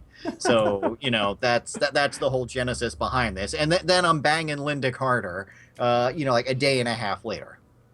It would be fun if you could do an unhappily married, like quest line like choice. Like if they had multiple beginnings that you could choose, where you could be like, no, we're the unhappy marriage because of the PTSD and everything. It's an open relationship. Alas, missed opportunity. Yes, or the beard that since my character was in a lesbian relationship with Linda Carter, Nate is just, the guy that's there to keep my cover as a lesbian in this little wholesome town of Sanctuary Hills. And Sean the baby is adopted. Oh no, Sean! Jury will be mine. So that's going back into our social justice warrior mode. We'll turn that off, and we'll go on to some other things. So we just talked about stuff we like. Is there anything that we all hated that we didn't talk about yet? We had some stuff. One companion. You can only have one companion. That did bother. Okay, I actually have a pretty prolonged rant about that one, but I'm gonna hold it in. No, okay, let's hear it. Here's the thing. I'm okay with a couple design choices they made. I'm actually okay with the one companion, theoretically, but I don't like it coupled with the design choices they made to get rid of like karma and to have it be all this like impressions based, like you have these relationships with people. Because for one thing, it's easily exploitable in the sense that like it's like, okay, well now I'm gonna be like a dickhead who pickpockets everybody. I'm gonna get rid of Piper and like either go it alone or have somebody else. But the other thing is, I really feel like that kind of system is emulating like the BioWare Dragon Age system, where it's like, oh, Morrigan didn't like that, but Alistair did, and then you have to. That makes each choice you make kind of have this complex dynamic where you're trying to figure out how will this affect the group, not so much how will this affect just me and the other person. And so I feel like when you have that relational system like that, it's weird to just have it be just you and one other person. It just doesn't feel right. Like it'd be more fun to get. Now sometimes you can get it to happen if you're in the same area and you make a decision near someone who can be a companion, but it's like accidental. It's not by they didn't make that a thing that happens a lot. So, yeah, I really wish that because of the way this system is, I think it would be really perfect if you could have more than one companion. At the very least, if not that, then why the hell can't I have dog meat and a companion? I want my dog and a person. That is a step back from what we saw in the previous couple of Fallout games, that you could you had dog meat all the time in Fallout 3, and then you had a dog or a robot in New Vegas. Yes. So I wholeheartedly agree that you should be able to do that again, and ideally have two humanoid companions that can interact with each other. Yes. Or at least make your dog have a sense of right and wrong. Because dogs do have preferences in behavior. So give dog meat a character and things he likes, even if it's just he likes when you Give cook him death food. claw steaks. Yeah. Yeah. He likes when you shoot bad people and, kill things that he can eat. And, and then have, the humanoid character interact with the dog. And, why not have characters that like or hate dogs? Yes.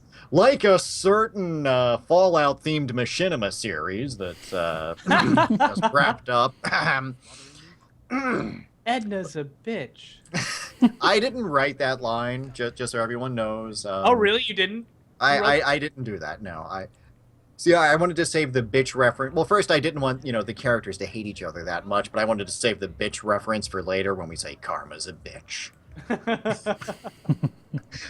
All right, but we'll go on about the Fallout lore series at another point. For me, I didn't like the way that they removed the ammo crafting, which was something that I loved about Fallout New Vegas. For those of you that didn't play Fallout New Vegas and all its DLC, you could disassemble ammo and make new kinds of ammo, and I just love doing that. If you took all these different perks, you could make ammo from, like junk rounds out of tin cans, and you could make really powerful ammo, or, you could add shotgun shells that shot fireballs, and I love the system. And then they took that out. What do you guys think? I didn't use that system at all, like in my normal playthrough of the game, because I didn't have any problems. But when I played Fallout Dust, I relied on it like exclusively, and so it was weird to not have it. But I mean, I can't super fault Bethesda for not keeping choices that Obsidian made in their in their iteration, because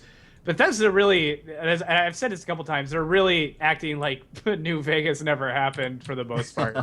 So it didn't surprise me that much. I didn't hold it against them, but I did miss it. It does seem kind of strange, since they're doing such an emphasis on crafting, that there isn't some sort of bullet crafting, since you can literally craft just about everything else.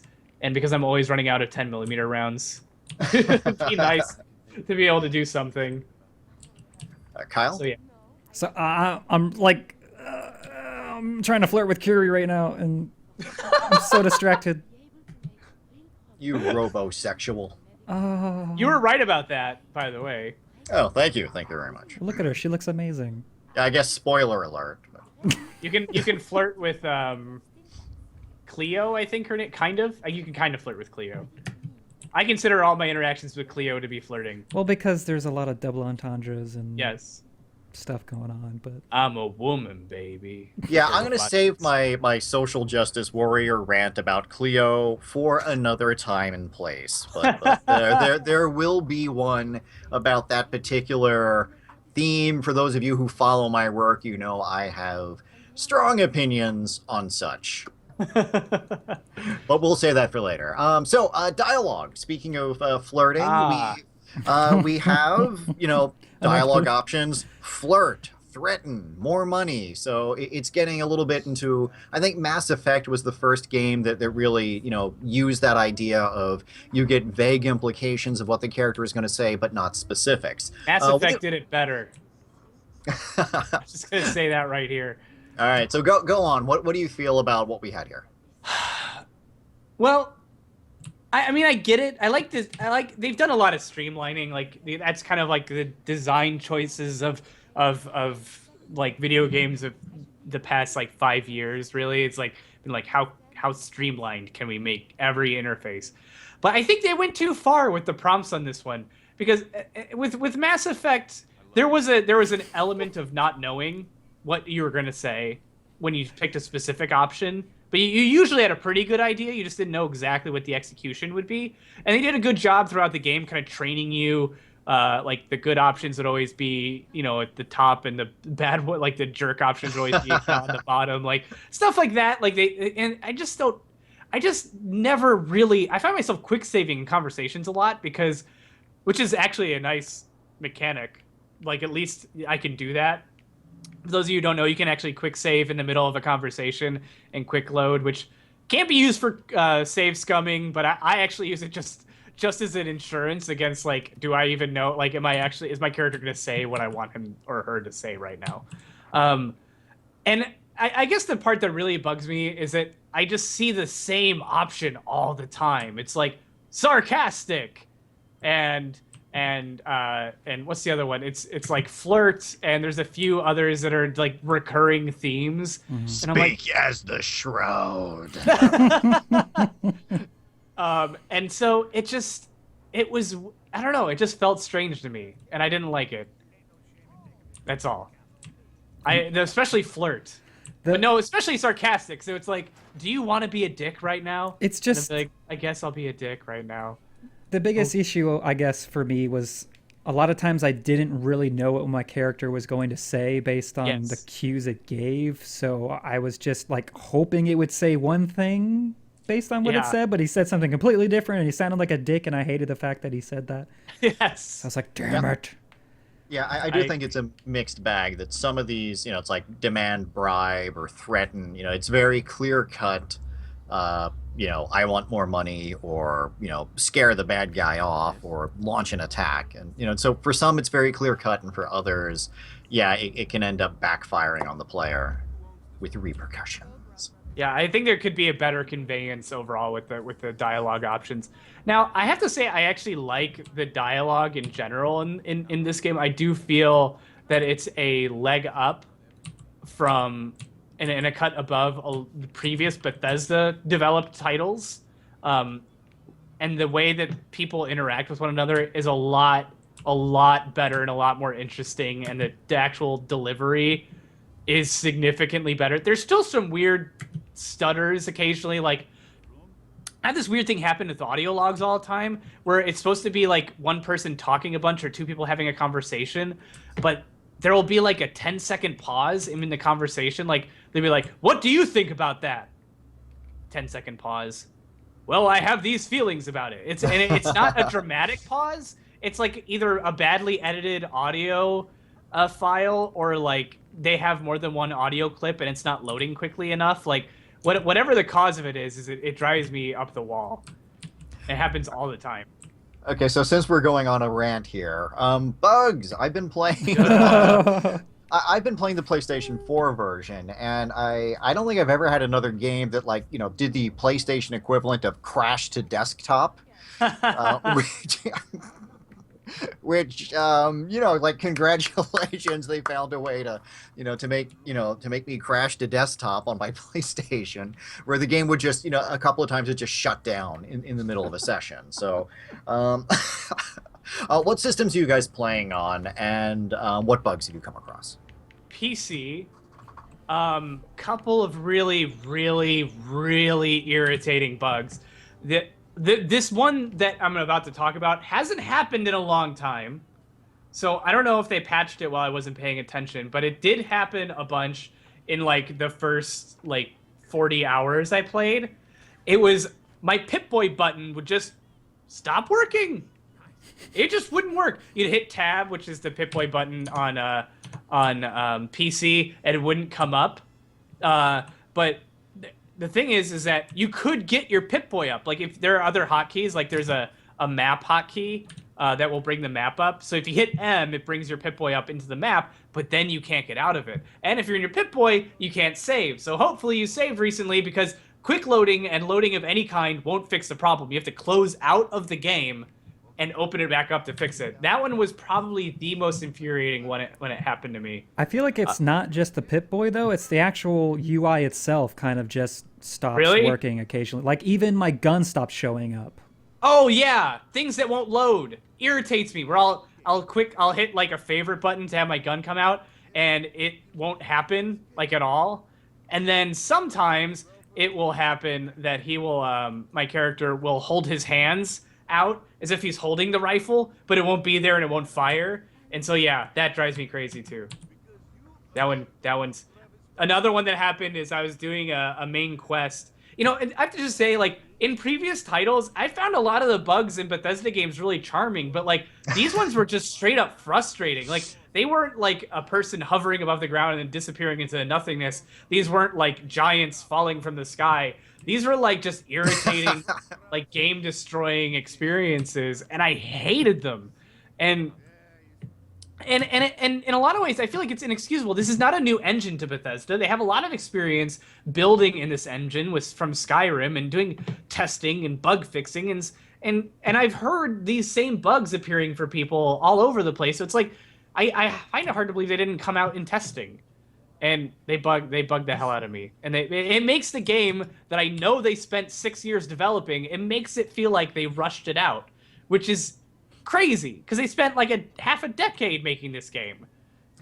Okay, so we've punched Bethesda in the back of the head. Enough for now. Let's talk about some stuff that we did like. So, the collectible Pip-Boy game cartridges that you have in the game. Oops. Which was your favorite of the Pip-Boy games? I have yet to play one. I haven't been paying. Wait. I have a few of them, but I have not actually played any of them.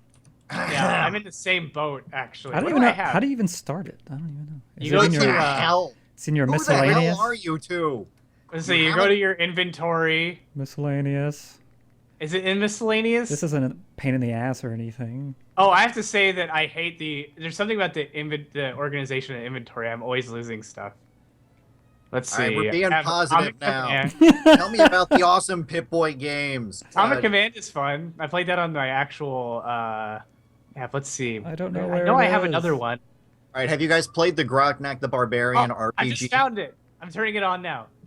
Oh, that is terrific. For those of you who haven't, yeah, so Eddie Fuzzy 5 in the comments section says that, Grognak and the Ruby Ruins. This I absolutely love, and this is going to get me on something that I really liked about Fallout 4, is that earlier Austin said it's kind of like they're pretending that New Vegas didn't exist.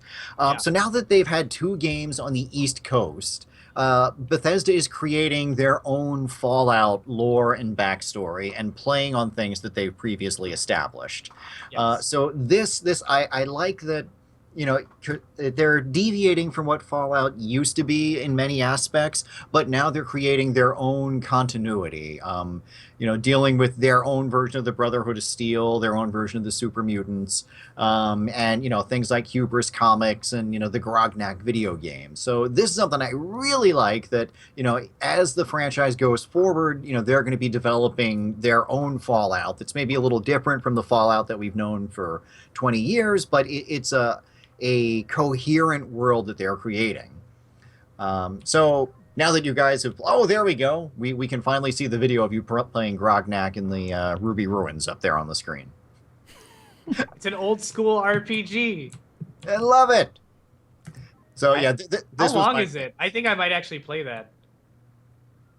I have not gotten to the end of it. I've just assembled the party and talked to the people and gone out and looked around. So it's, how many of these things have you guys found? I've only found 4. I think I found 3. I have Grognak. I have that. I guess it's like a missile attack game or something. Oh yeah, Atomic Command. I think that one you get that one in the very beginning. I think. Yeah, that's in the opening vault. I found I have Pitfall. I have Pitfall. Yes. Which is funny because in that, Pip-Boy is on a quest to find Pip-Boy bobbleheads. Wait, I have 4 Robco funds. That means I should have something else, I think. Unless What you is it? ditched the cartridge in a computer no. somewhere. Oh and god, lost that it. would be the worst. Yes.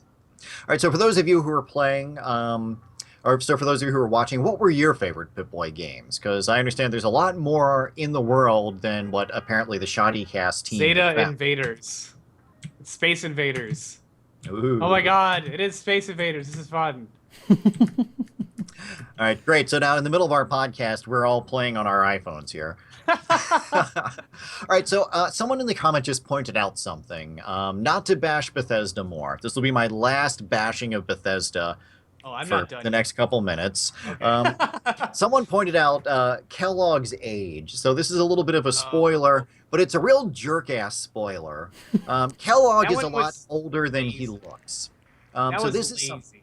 yeah, I mean, this is something where it's like, well, the player assumes certain things about the timeline based on Kellogg's age, because it seems like Yes. Kellogg's not that much older now than when he kidnapped Sean. And then we find something else has happened, and it's completely pulling the rug out from under the player halfway through the narrative.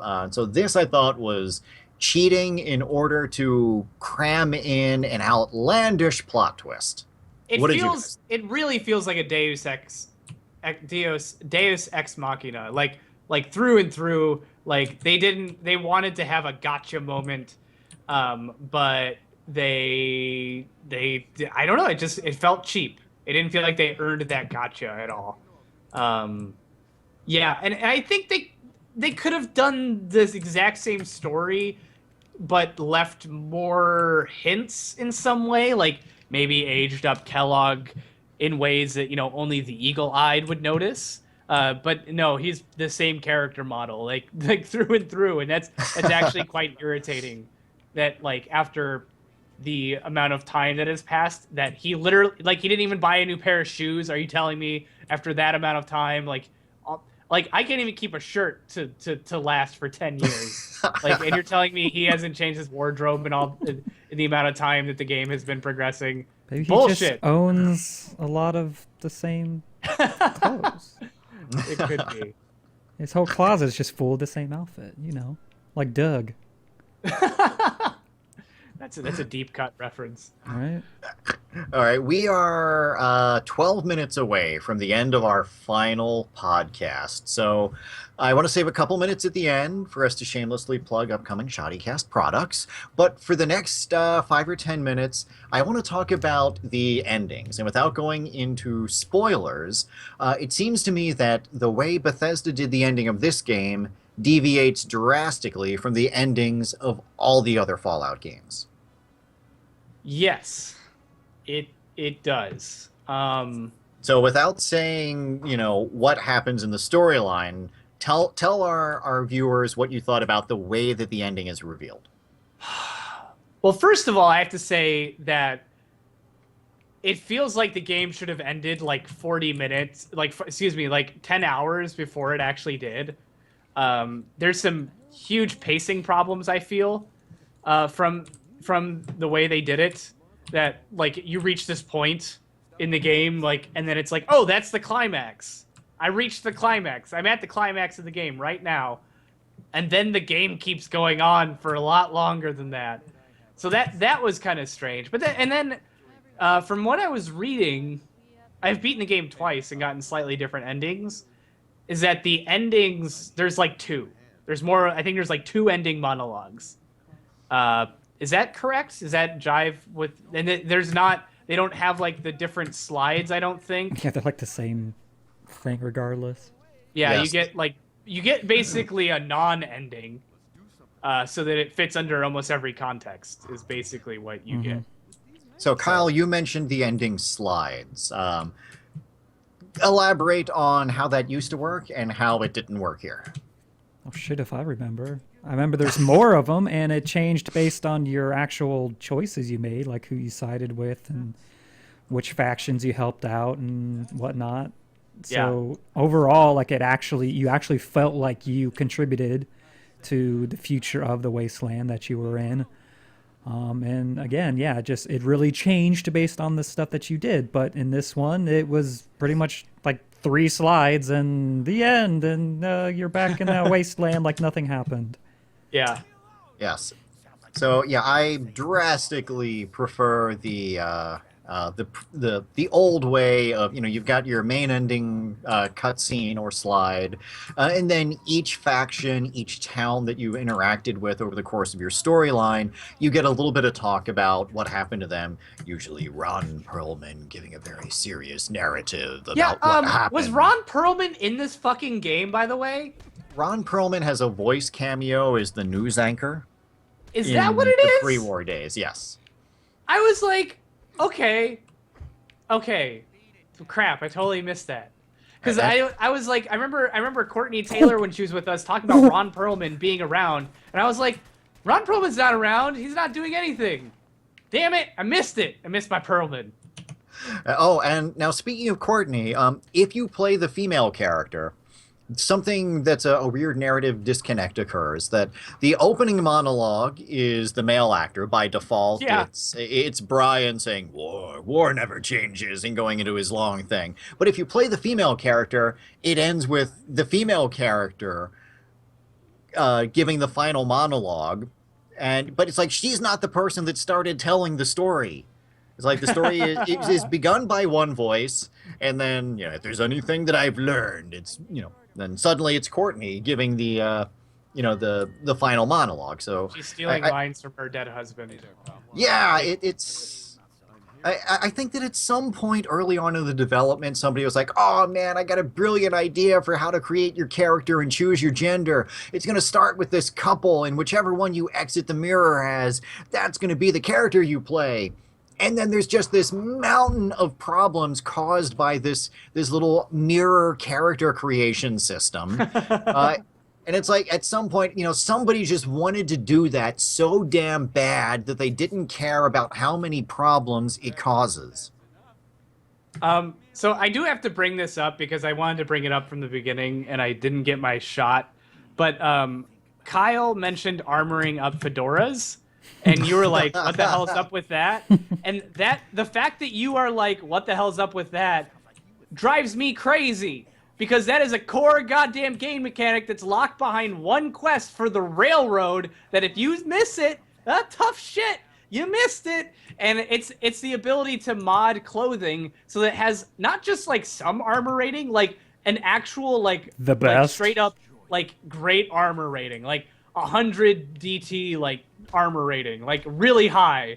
And so if you don't do those quests and talk to Tinker Tom at the right time, you miss it forever. And what the fuck, Bethesda? Why did you do that? You can't get it any other way. That drives Is this me crazy. the ballistic fibers that I keep seeing and can never do anything with? Yes. Okay. Why? That is a core game mechanic. I don't know what the hell they were thinking of doing that. I'm okay with like unique weapons being locked behind factions, but like not putting a core game mechanic. Come on, guys. Okay. All right, and now I don't know. That's great. It's good that rant came because I want to close with saying some really nice things about what Bethesda did here because they spent years and hundreds of millions of dollars making this game so that we could play it. And even though we've been trashing it for 2 hours, we've somehow managed to all spend 70 hours playing the damn thing in the last month.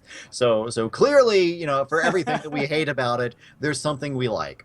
And so I'm going to say a few things that I just loved. One is the fact that Nick Valentine can see the mysterious stranger. Yes! And he has a file on the mysterious stranger in his office, which makes the mysterious stranger a real character. And I love that he lists it as like a sociopath, like which I never really thought of. I always thought of the mysterious stranger as like a good guy. But like if you actually think about it, it's like a dude who shows up and just like murders just anyone you're fighting. Like that's what a sociopath does. Who knows what he's doing when he's off in his free time? All right, so I loved that, and also here's something that Bethesda did that nobody else associated with the franchise has ever caught on with. The world ends a week before Halloween. Yes! And so at no point in the original Fallout games did you see Halloween decorations and plastic pumpkins and stuff. And it's like the world, ended before, on 8 days before Halloween. So there damn well should have been talk about Halloween. And Bethesda picked up on that and put it in. I mentioned, when they were in that meeting, someone was like, hey, wouldn't there be Halloween decorations, everywhere? And then everyone was like, oh my God, I can't believe we didn't think of that, sooner. All right, so 2 more things that I loved about this, and then I'll throw it over to you guys for some nice final thoughts. One is the rockabilly influences that we've got. We had Tunnel Snake's Rule, but we didn't have a lot of these the Atom Cats and the whole Hot Rodder Grease Monkey rockabilly James Dean influence. That we think of this as a wholesome 1950s inspired world, but we never see the rebellious aspect of the 1950s. So it's awesome that Bethesda put in more of that because no matter how wholesome 2077 might have been in this alternate timeline, there had to be somebody out there smoking cigarettes, back behind Dot's Diner and, and somewhere out there's got to be somebody, popping mentats for fun. So this is something that I really am glad that they added in more of those elements. The actual design choices of the game, I'm really, really, really into. Everything just seems to belong for the most part. And I know that's a kind of a nebulous thing to say, but not all games can pull that off, I feel.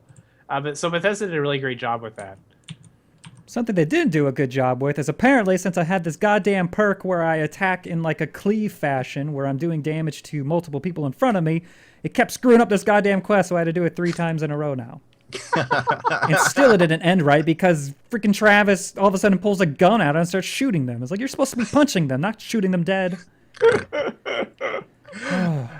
Okay, that was a little bit of a negative rant there. So let me just say one last thing. I love the music in this game. Yes. The Oh god, that makes me want to rant music- about something else. God damn it, Charles. Okay, do your rant, and then I'll close with something positive, and then we'll have our final thoughts. Okay, All I right, love what's your ambient rant? music, so that is great and perfect, and I really love it. And I also love the selection on the classical music station. I think it's fantastic and perfect for the tone. I hate how many Fallout 3 songs are in Fallout 4. Every time I pass a goddamn radio that has Diamond City Radio on it, I'm hearing the same fucking like 10 songs from Fallout 3.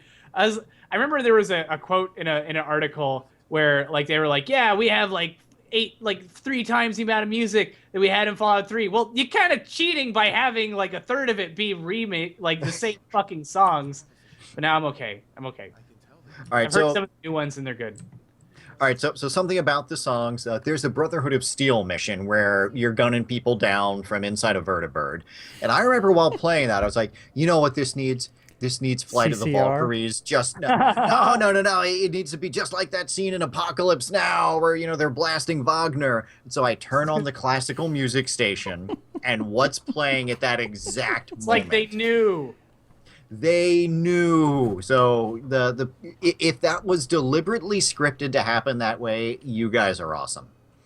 And if it's not deliberately scripted, then you guys are still awesome because you made it in such a way that it could happen in an organic fashion to some people playing the game.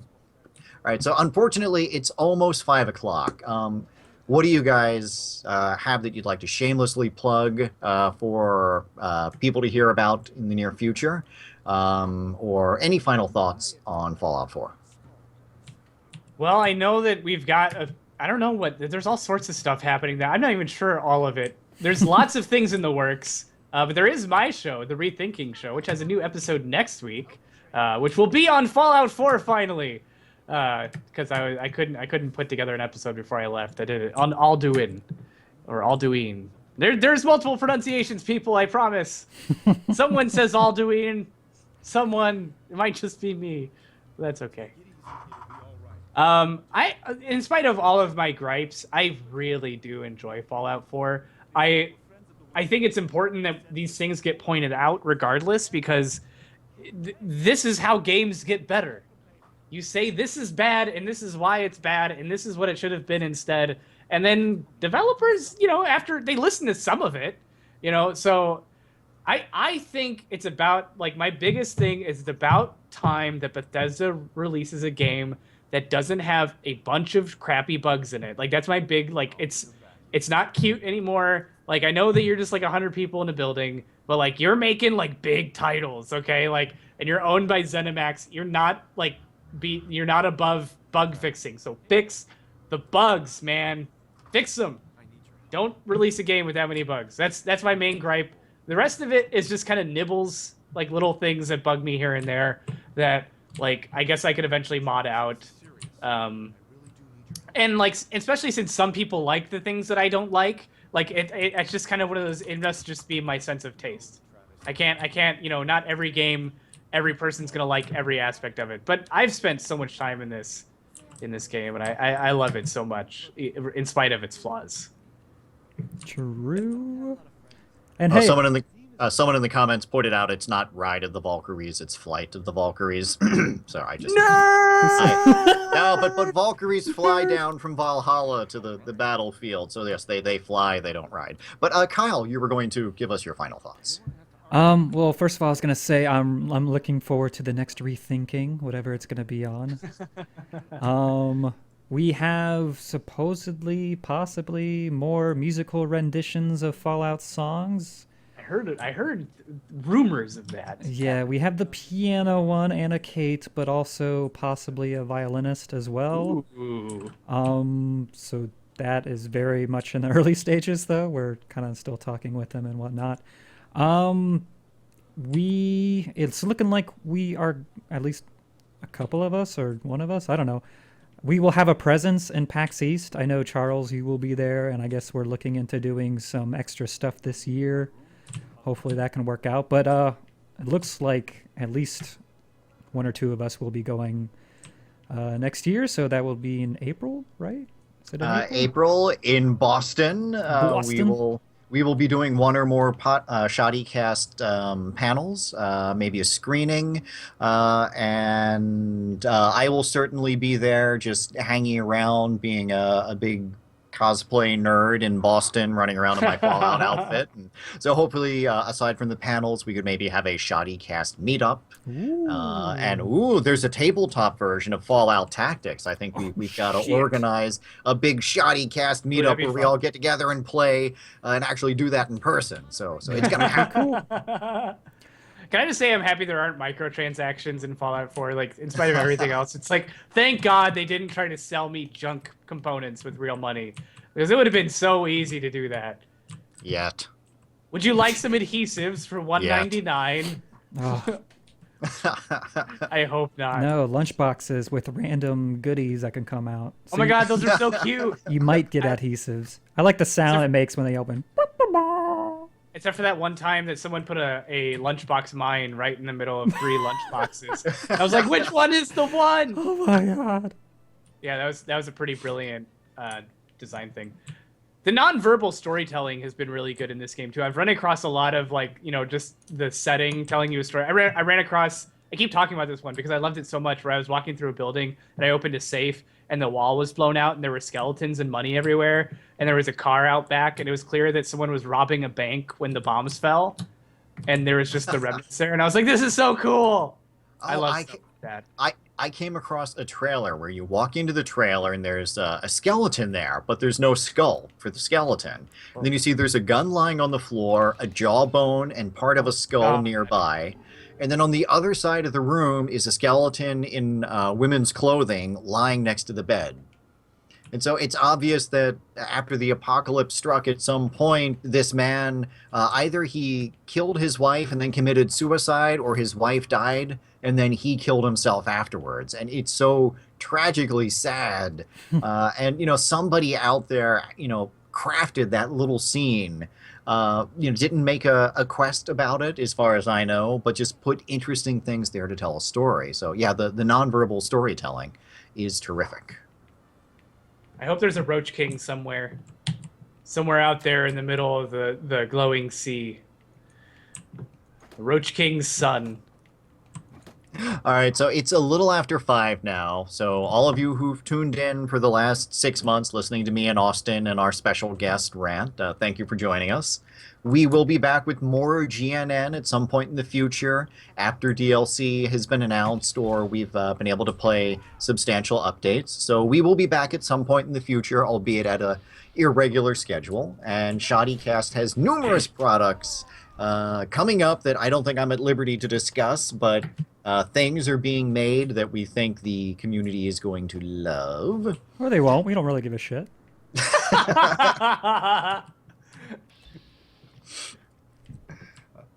All right, and I'm Charles Battersby. You can stalk me online. I'm on Twitter at Charles Battersby with no Y on the end. You can also find me at charlesbattersby.com.